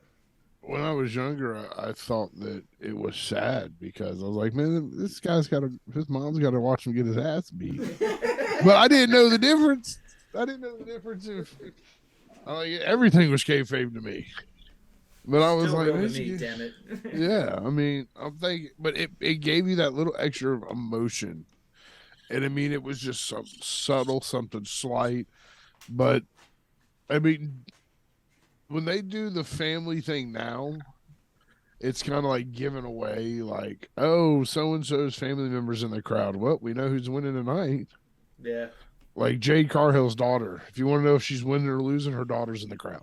Well, I mean, Sammy's wife was out there last night and he didn't win. That's the exact opposite for WWE. You're not allowed to win in your hometown if you work for them. Or your birthday. If you wrestle on your birthday, you're guaranteed taking an L on your birthday. We Taking saw a big Bianca win in her old hometown. fucking L. We did see Bianca beat Becky. Oh, We saw yeah. Bianca beat Becky in Knoxville. Yes, we did. There's always exceptions to the rule in WWE. There's always going to be an exception to the rule, but the rule is if you're in your hometown, you lose. It's like Big E was in Tampa at WrestleMania and lost to Bobby Lashley. Like, it happens all the time. Whereas in AEW, you're guaranteed a win if you're in your hometown. Like, there has been no exception to that rule recently. So much to the point where they give the belt to Jon Moxley in a complete squash of CM Punk only a week and a half later to give it back to Punk in Chicago to give a hometown win. So, again, makes no fucking sense. But, hey, Tony Khan, two-time Booker of the Year. Fucking bullshit. Oh, really? So we get to the finish of the match. There's the pedigree and then the kick out. Okay. Then they do the pedigree the second time on the thumbtacks. You know, Foley historically says, like, I might lose an eye, but think about the pop. This question isn't about the thumbtacks, though. This question is about protected finishers. Up until this point, nobody had kicked out of the pedigree yet. Foley was the first person in WWE to kick out of this finisher. This is big for me because Kenny Omega doesn't do the one-winged angel unless he knows he's going to get the pinfall for the victory.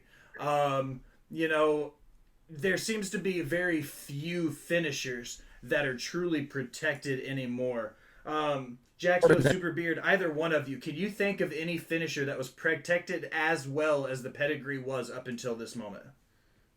Baron Corbin's End of Days. Up until Drew McIntyre did it that one time, and still he's the only person to ever do it.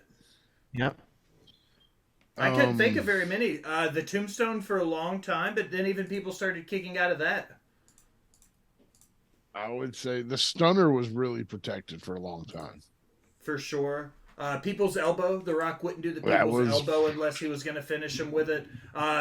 Mankind kicked out of the People's Elbow and Stone Cold kicked out of it. And those were arguably two of his biggest rivals outside of Cena, maybe. But both of them did, but not very many people kicked out. I guess protected finishers. What does that mean to you guys? Do you think there's still a thing, or is it now just everything's a super kick party? Well, it's absolutely so rare. I can think of, like I said, the one-winged angel is the only one I can think of in wrestling right now that is 100% win rate. It's the only one I can think of. Depending on who's hitting the one-winged angel. Because if Will Ospreay hits the one-winged angel, you can kick out of it. Kenny Omega is one-winged angel. Okay. The one that is protected. But it's not Ospreay's finisher. It's just he's just using it to piss off Omega. But like Baron Corbin, like I said, only one person has ever kicked out of that move. And other than that, it's 100% besides that one time. the thought of a protected finisher nowadays is so rare because, and it kind of started around that time, maybe a little bit before in the Attitude Era, like with the kicking out of the tombstone or whatever, but like getting that pop, like, oh, match is over, he hit his finisher. Oh my God, somebody kicked out. Now we get so many false finishes that it's almost impossible to protect a finisher nowadays. I mean, just look at the match last night with Sammy. Like that. By the way, Sammy and Roman had some of the best false finishes I've seen in a very long time. I likened it to Steamboat Savage because in that match, the only difference is in Steamboat Savage, they didn't use a finish until the very end. Sammy and Roman both hit a Superman punch. They both hit a spear. Sammy hit the Blue Thunder bomb. Both of them hit Superman punches. You know, they all hit their signatures and their finishers both with these hairpin false finishes. And the importance of a false finish to build that anticipation, because there were points where we thought Sammy was going to win. And thank you for bringing it up, Super Beard, because those false finishes are so crucial in a match, especially one where everybody's not exactly sure. Because by the time Saturday night got here, none of us were 100% convinced anymore that Roman was guaranteed to walk out with both those titles. Not real quick. I have to step away and give my dad his night shot. No, go ahead, Jaxbo. Absolutely. Yeah, I think the false finish it's something else that's kind of gotten overused, like the super kick party, like you mentioned, because it happens, like you're getting false finishes on every TV show now and everything. You don't get that same kind of impact, but especially back then the false finish was huge. And there's something else that Mick Foley would do, even after he lost, if he took a pinfall, 1, 2, 3, he'd kick his leg. After the 3, kept him looking somewhat strong. Just that hair. He would. I've heard him describe it, and he's like, when you know you got to kick out at that 2.999. He was like, you'll always lay with just the right angle to where nobody can see you're watching the ref's arm except for you. And he kind of explained like the psychology behind how you watch the 3 count happen. And he said the same thing. He was like, when I see it, I'll hear and I'll feel the thud. 1, 2, and he says as soon as he feels that third thud, he kicks out. Like the moment he feels it. And he's like, it's the way to protect himself. And I used that analogy last night with Sammy because he got the visual win over Roman with the pin, but there was no ref. You know, same thing that happened in Steamboat Savage. When the ref took the bump in that match, Macho Man hit the elbow. He got the visual win, pin 1, 2, 3, but without the ref being there was nobody to do it. So it protected him. Same thing with Sammy. Sammy got the visual win. They used the same tactic with Charlotte and Ronda last year, where Charlotte tapped out, but there was no ref to see it. So we see this tactic a lot, and I like it. It's one of those, like you said, it's a way to protect the person without making them look like they're taking the L without it being a close fight. Yeah. Yeah, like I said, Mick Foley is the absolute greatest at that. And you saw it in that match too. Like in everything they do, like even after getting pedigreed into thumbtacks, you know, that leg kick after the 3. Just like an attempt to get up. Like his shoulders don't move, like he's down, but like there's still that I'm not giving up. That kind of, and I think it not only protected him, but it protected the entire story. And I think that's key. So when Triple H got the win, that was supposed to be it for Foley. He said, okay, I'm done. They thought their story had been done. He had given Triple H the rub. Triple H had shown I can be the top star of the company now. Foley was riding out on the strays and the highs of being that guy again and not being just the guy with the socks, so to speak. You know what I mean? Like he came back, he showed he could work. He had worked better than he had in years. But once again, because of some major injuries, Eddie Guerrero had an elbow dislocation at the time. Some other major injuries were at play. Vince calls Mick up and he's like, hey Mick, how about one more go? I need you to come back. So roughly a month after the Royal Rumble street fight, we go into No Way Out in 2000. It's the career versus title match now. Triple H says, you want another shot at the title, you can have it, but if I beat you this last time, you've got to go. You're out of wrestling for good. And Cactus Jack says the only way he's going to accept those terms is if it's in a Hell in a Cell match. Do you think the Hell in a Cell, Jackson, I'll let you tee this one off since you're back. Do you think the Hell in a Cell was the ultimate payoff to a story or a feud? Was the Hell in a Cell bigger than a street fight? Oh, hands down, yes. Just the aura of what a Hell in a Cell is down to it. If you can't come, it doesn't matter, street fight, dog collar. If you can't come to a good conclusion, put them in a cage. And I just think being locked in a cage with Cactus Jack, pretty fucking terrifying, friend. No, thank you, sir. You locked me in a cage with my ex-mother-in-law. I wouldn't want to be in a Hell in a Cell match with Cactus Jack. That's for sure. Super Beard, do you think the Hell in a Cell as we see it now, and I use this analogy, then versus now, because we still see Hell in a Cell matches now. We still, up until this kind of year, it eventually became its own standalone pay-per-view. Do you think the Hell in a Cell match now, though, now that it was a standalone pay-per-view and we got one every year no matter what, do you think it lost some of its lore and some of that prestige and attraction because it was an annual thing now versus being just this big payout? Oh, 1,000%. 1,000%. It lost all its luster, really. And then I think what killed it, and they're still gonna have to build up a lot, and they're working on it, but that, Bray Wyatt, Seth Rollins Hell in a Cell was just a nail in the coffin for it. But yeah, once it became its own pay-per-view, it had no meaning anymore. And it's not like the Elimination Chamber. Like the Elimination Chamber pay-per-view, it makes sense. You're not ending feuds in there because it's 6 people in the match. You're just setting up stipulations for something later, so it works. A Hell in a Cell is meant to be the end of a feud. It is meant to be the end-all, be-all match, the final conclusion. And back, when Triple H and Cactus Jack did it, it still meant that.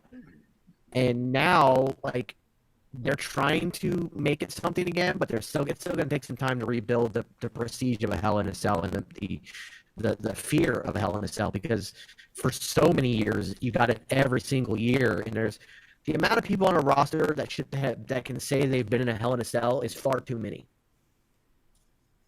It should be a much lower number than what when over half your roster has I've been in a Hell in a Cell, it loses it. So nowadays they mean nothing, and it's going to take a lot to build it back up. But back then, boy, did it mean something. It was a hell of a payoff. Allison, as a wrestling fan, what do you think of the Hell in a Cell match? Do you think it needs to be its own attraction, the ultimate payoff, or should it be its own pay-per-view? We've talked about it on the show ad nauseum a lot of times, where we've said Money in the Bank needs to go back to WrestleMania. Hell in a Cell should be the payoff, not necessarily just the gimme match. Elimination Chamber was one of those, but I feel like it is that symbolic once-a-year thing, it hasn't popped up periodically in Saudi Arabia or whatever. We only get Elimination Chamber now here. But since they use it in Saudi and they use it at these other shows, and we get at least one at the Hell in a Cell show, it's if we get 2 Hell in a Cell matches every year, it doesn't mean as much, right? What do you think about it? I think a gimmick match doesn't need to be an entire pay-per-view. Here's the thing. If every match of the pay-per-view was in that cell, fine. Whatever.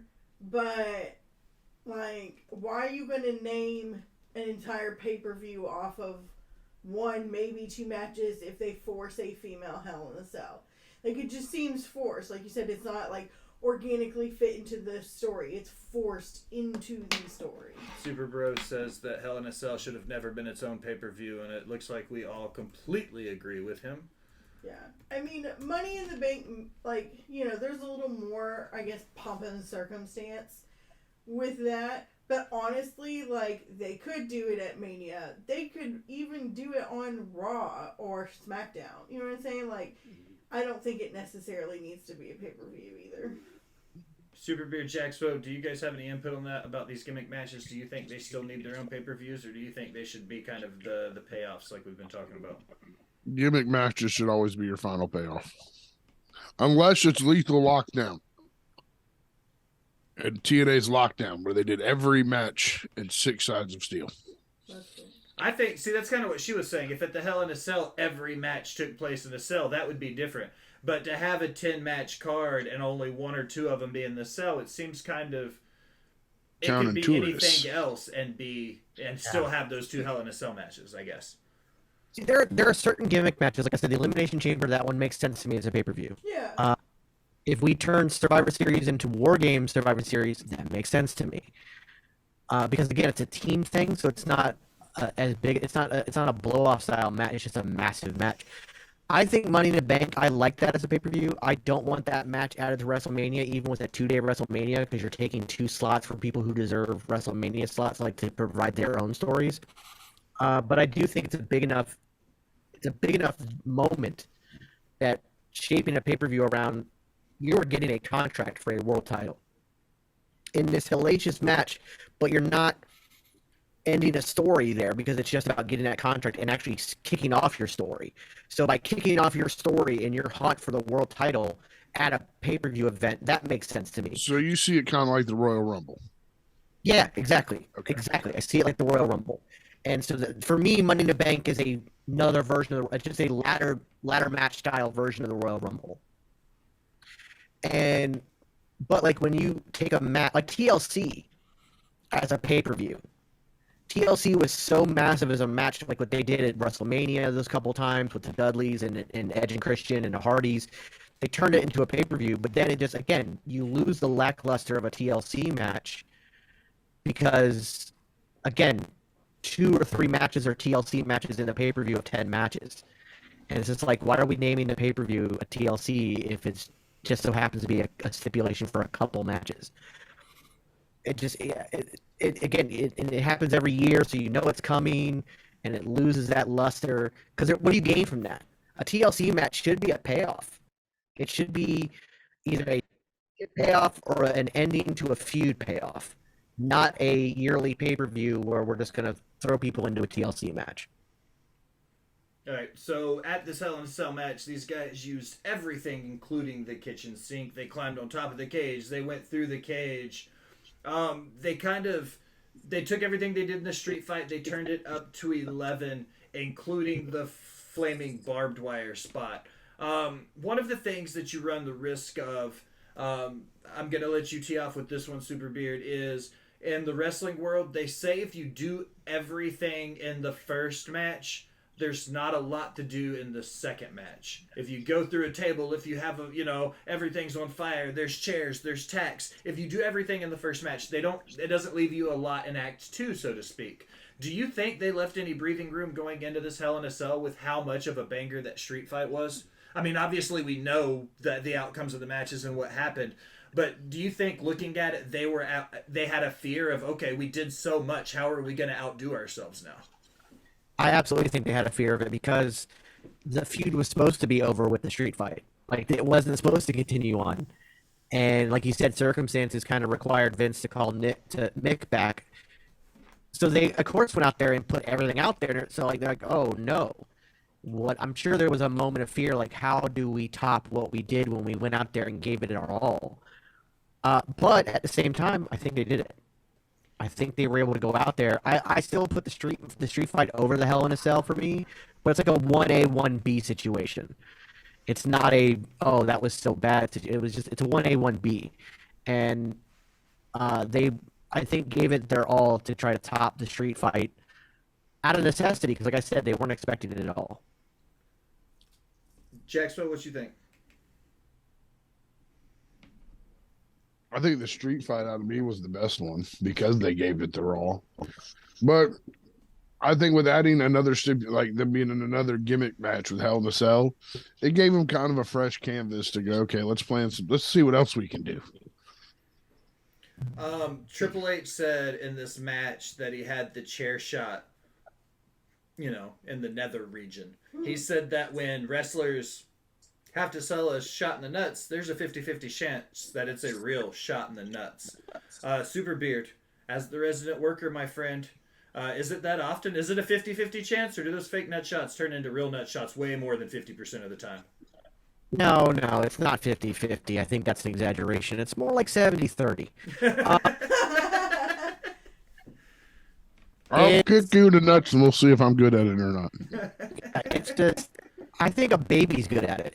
You kick somebody in the nuts, I don't care how bad you are at kicking. You kick somebody in the nuts, it hurts. And all those nut shots, especially that chair shot. I'm sorry, there's just no faking it. But like, to me, one of the most obvious ones that people I want to bring up is you're on the top rope and they pull your leg, and you gotta straddle the top rope. Fuck that spot. That sucks. What about a Shattered Dreams?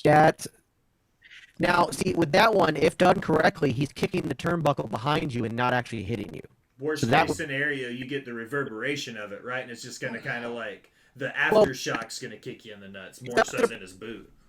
On a Shattered Dreams, it's up to the person taking the hit to not sink below the turnbuckle. You want to sell like you're kind of out of it, but you need to keep yourself elevated to where his shin bone isn't like straight in the dick. Yeah. So he can kick the turnbuckle and not kick you.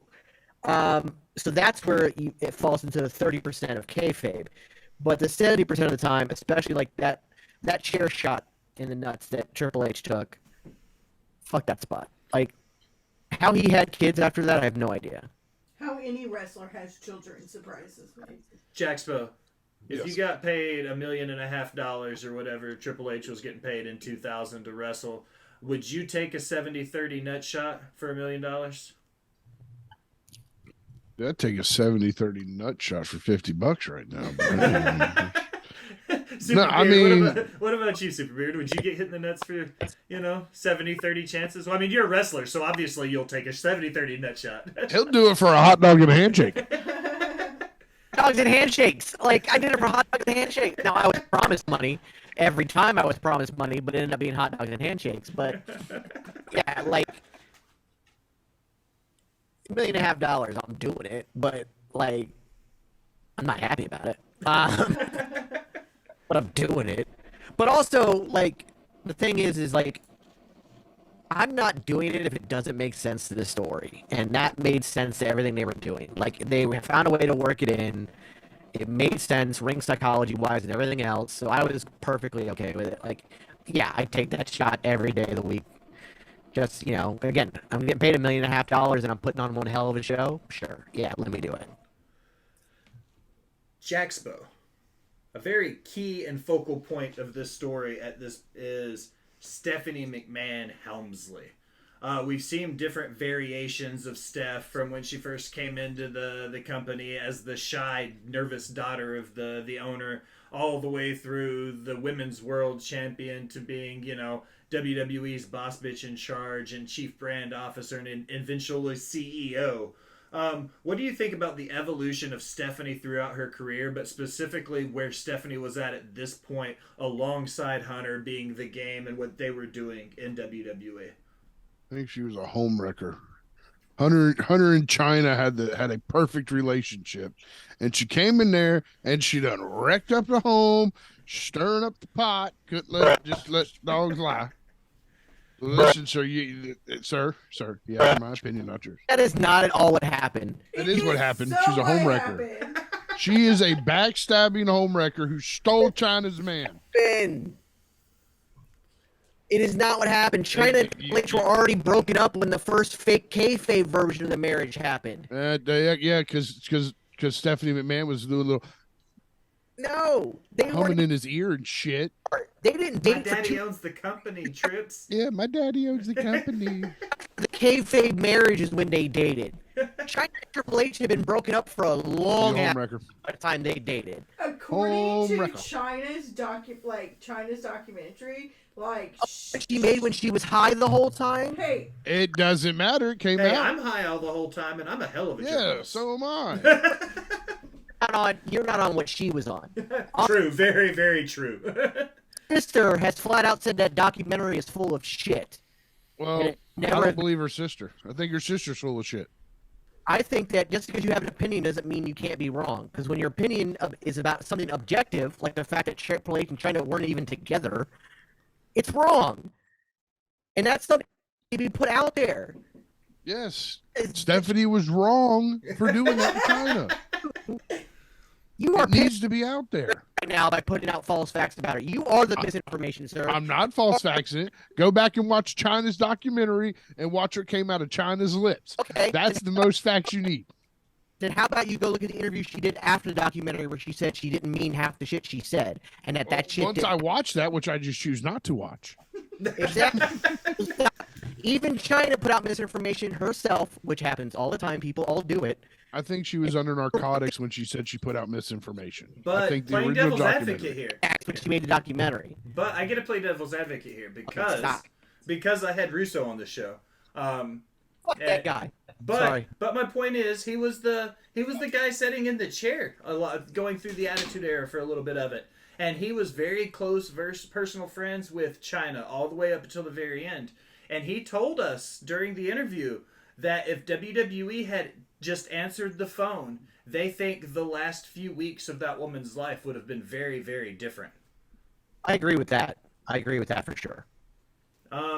So I think that whether Steph was a homewrecker or not, I think there's some questionable points where if you end one relationship and you immediately start another one, like was that second one there before the first one ended, kind of thing. You see what I'm saying?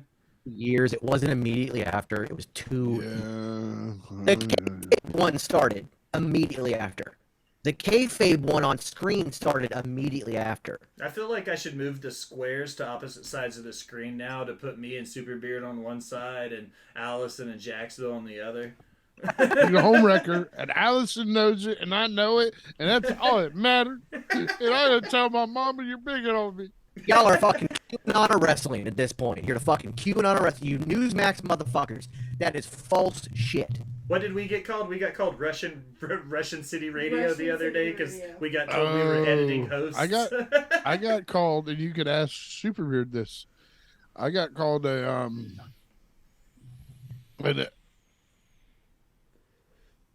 don't know if I can actually say the dude's name. Schmindler, because I use TikTok.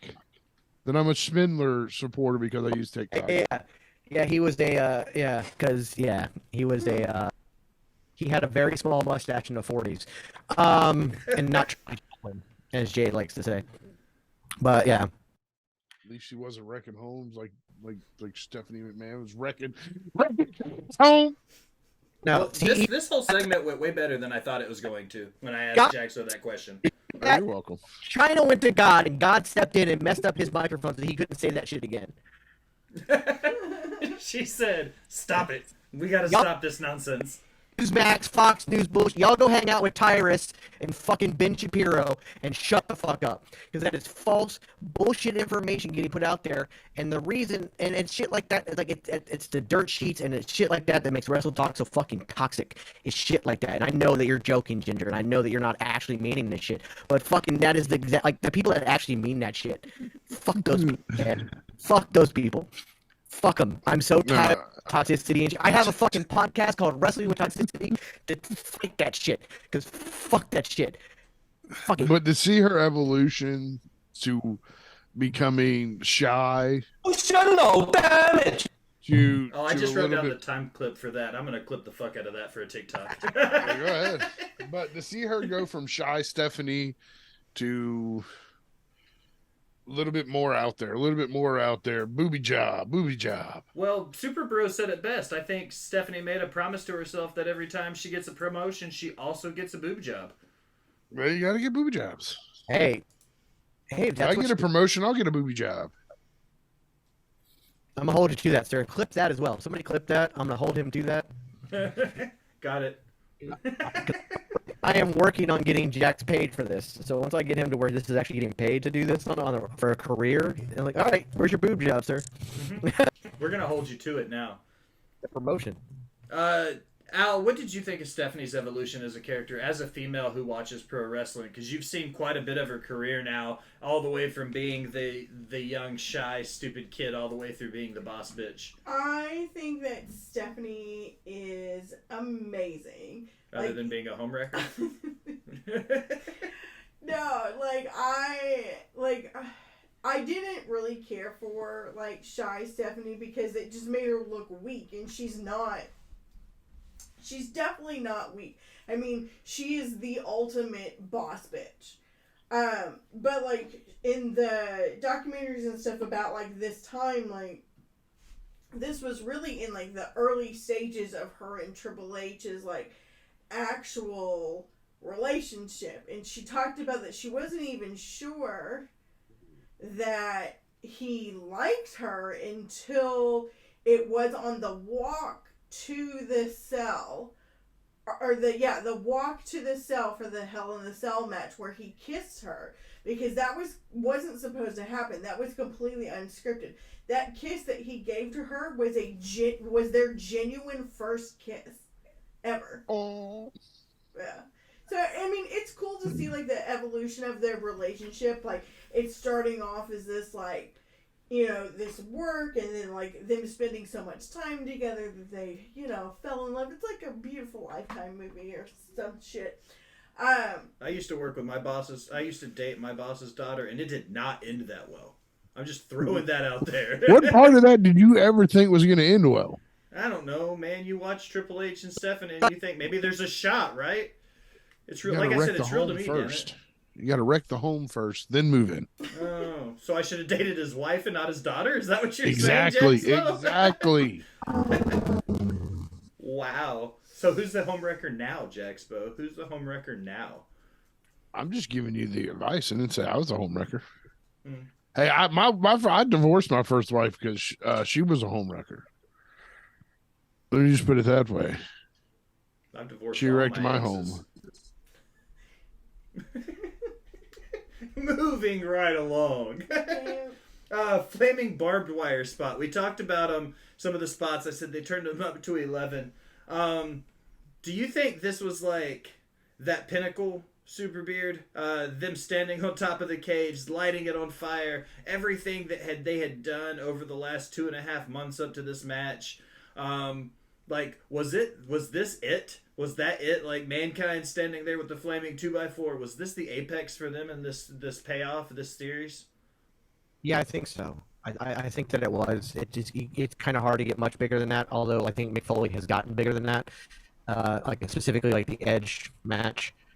But, like, for them, it really was that kind of, it was that pillar moment. It was that Mount Everest, that peak moment, which is like, with the shock. Because, again, how often have we seen fire besides Inferno matches? But how often have we really seen fire in a wrestling match for WWE? Fire is a protected finish. Fire is definitely a protected finish. That's for sure. There's very few times guys kick out of fire. I mean, Cody did. I was about to say Cody kicked out of fire. Well, Cody was the one giving Andrade the move. The reverse suplex. Yeah. Even though he was the one that went through the table and went through the fire to take it. Yeah. Super Beard, the bump through the cage. Which was more impressive to you? When he got thrown off the cage through the ring with the Taker, through the top of the cage the first time against Taker, or the second time he went through it against against Triple H? Which of the three Mankind bumps do you think was the most impressive?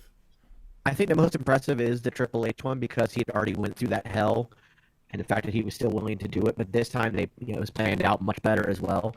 I think that the first throw off the top of the Hell in a Cell against Taker was, I don't want to say impressive, awe-inspiring, shocking, absolutely insane.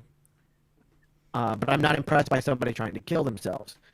The bump into the cage in the Taker match almost killed Taker. Had he stepped 1 inch further to the right, he'd have died. Like, he'd have went over and the fact that Foley lived through that was insane in and of itself as well. But you saw how he landed because it wasn't planned. That spot wasn't supposed to happen yet. Like, they had a gimmick thing, but they thought they were in a different section. Like, they gimmicked the wrong panel.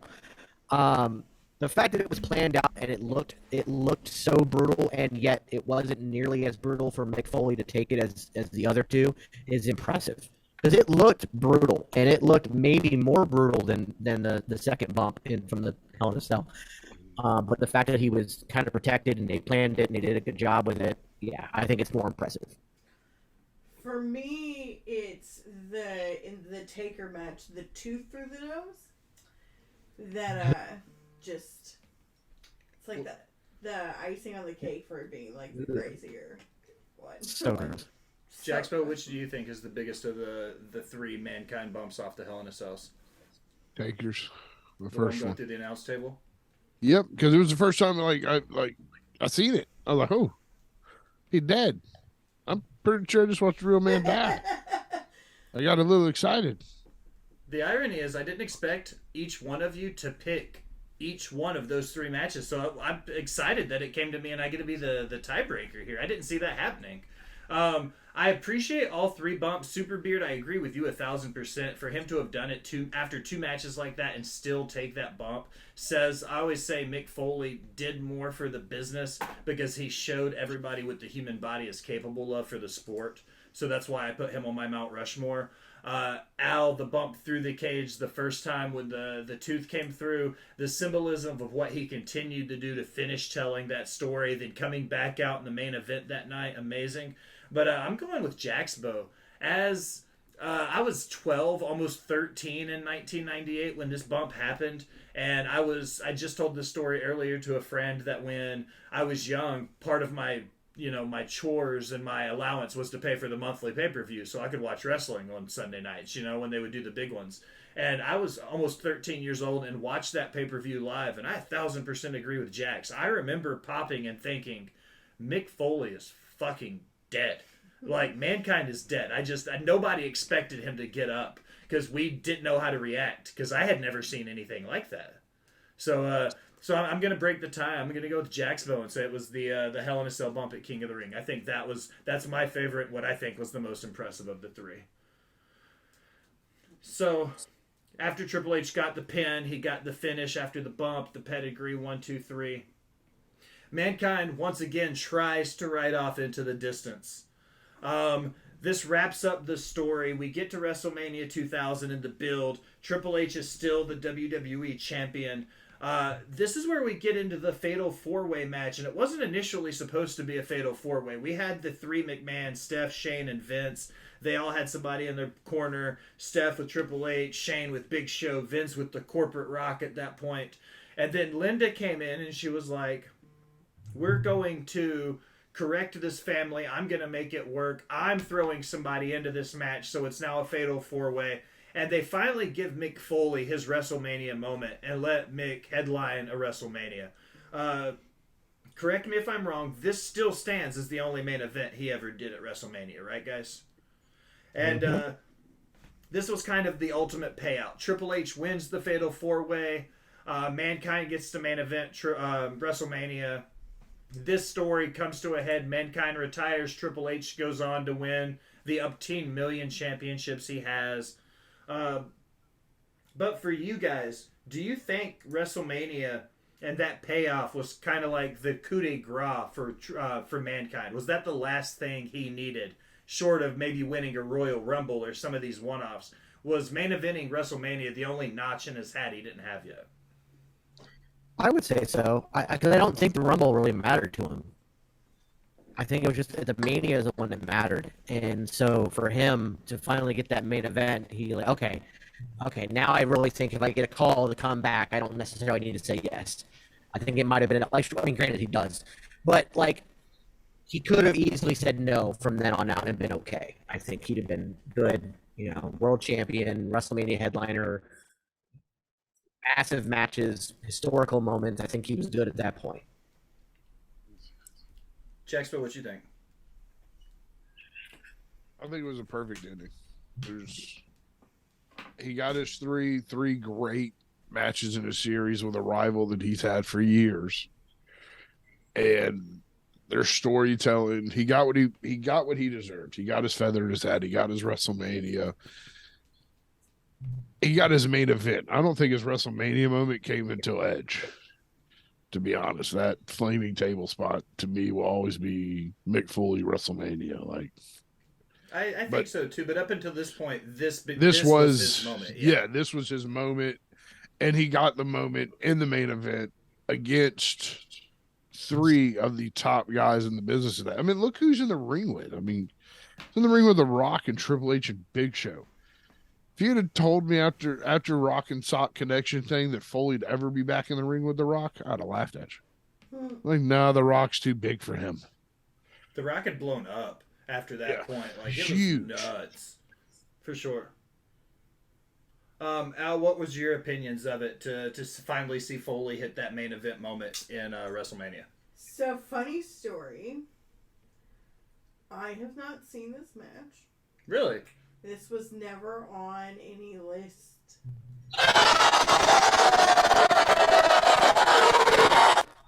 That you ever gave me. Okay, so outside of the documentary stuff, you've never actually seen the pinfall 1, 2, 3 bell to bell of this match? No.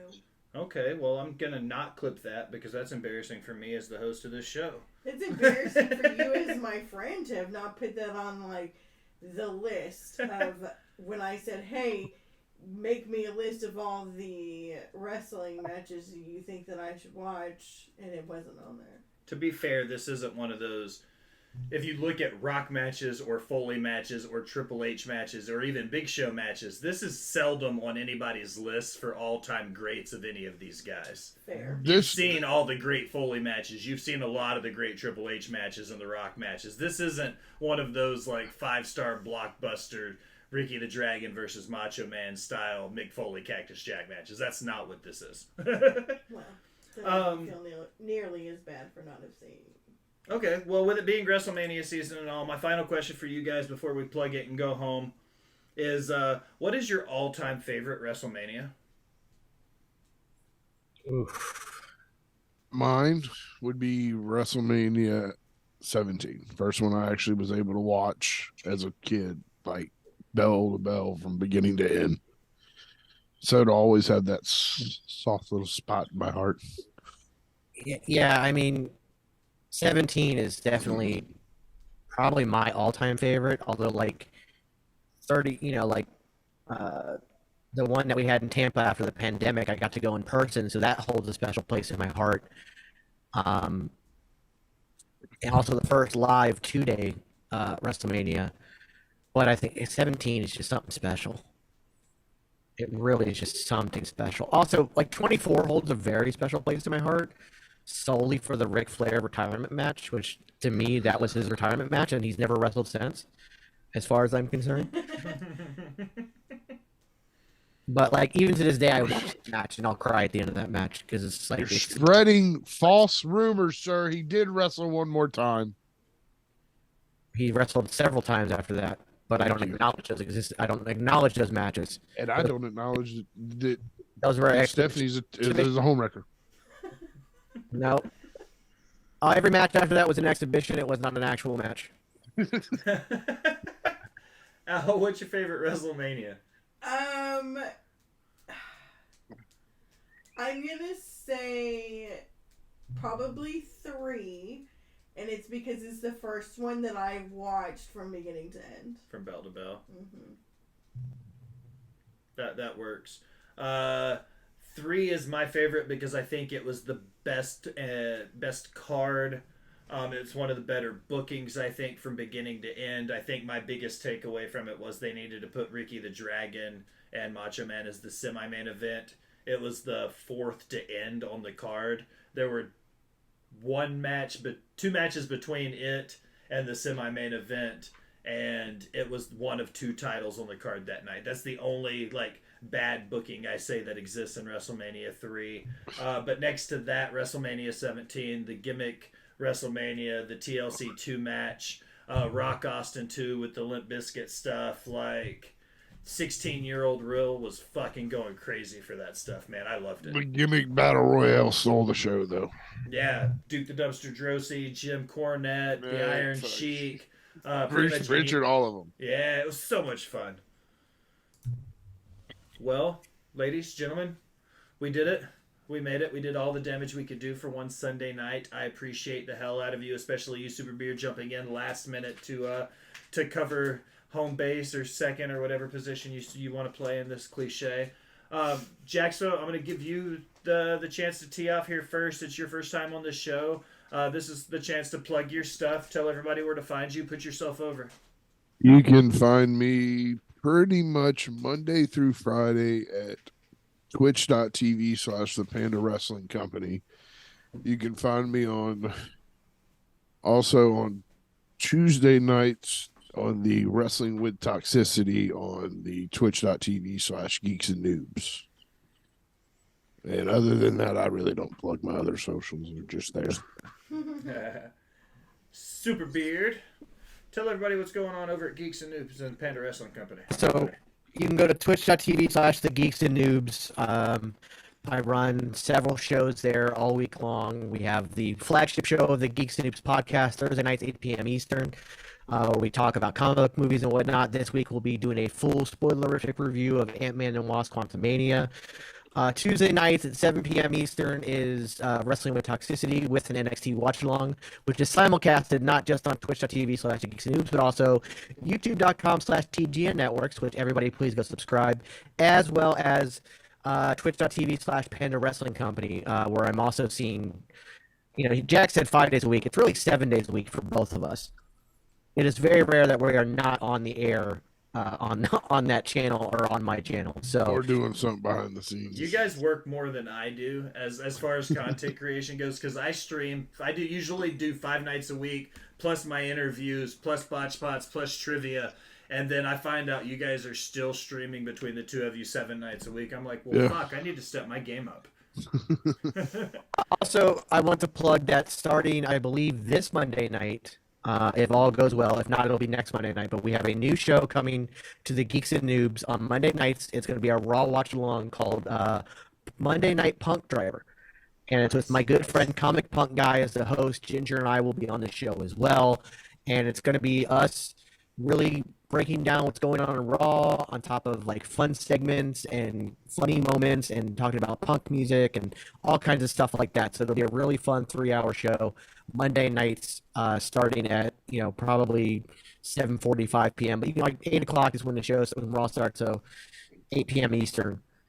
So that'll be fun. So make sure you check that out as well. And also you can find me on TikTok, Superbeard, Instagram, SuperbeardVH, Twitter, SuperbeardVH. So yeah. Al, you're up. You can find me on tweeters and the Tiki Talkie, Just a Girl 918, like the No Doubt song. Yes, that's where it's from. I'm just a girl. Mm-hmm. It has literally been my username since middle school. That AIM, 100% was my AIM username. I've used it forever. My AIM Instagram name or whatever came from a Primus song. I don't even remember what it was. I don't remember mine. I just remember mine ended with 6942. I don't remember. Sorry, go ahead, Al, as we derail your plugs. I have 791 followers. So close. So close. Thanks to Heel Mike for all the assistance with getting the followers so that I can go live on TikTok because, Will needs a babysitter everywhere he goes to keep him out of trouble. And since we got rid of our yellow shoes, I need somebody to go live with me on TikTok. So, I made a decision today that I haven't fully told Will about yet. But, so, news for everyone. Starting in season 3, I will be bringing back the Heel support group comic. So I take all those figures that you see up above Will's head and we do a comic strip with them, including the little cornet figure. Fuck you, Russo. Double cheese, double bacon. But I've decided that once a month I will be adding a stop motion cartoon to it as well. Well, that's news to me. That's what I said. I decided it today when I was on with Katie that I was going to do that. That's a lot of work. I know. They're not going to be very long.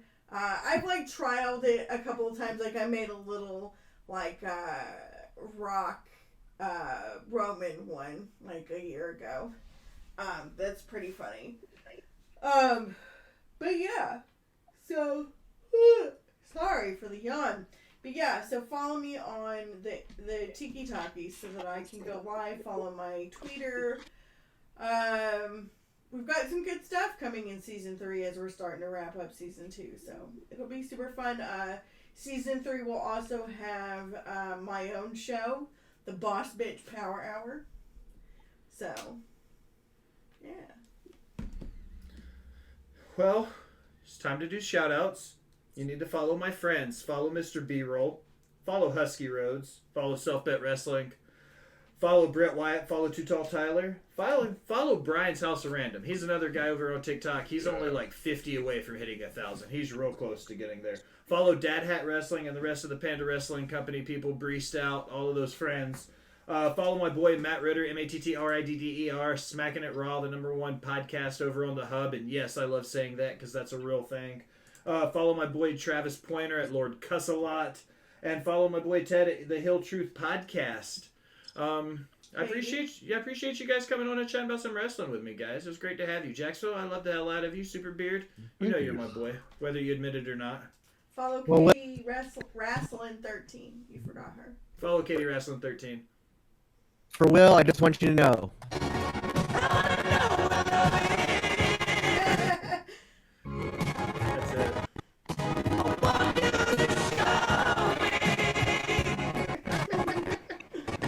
Okay.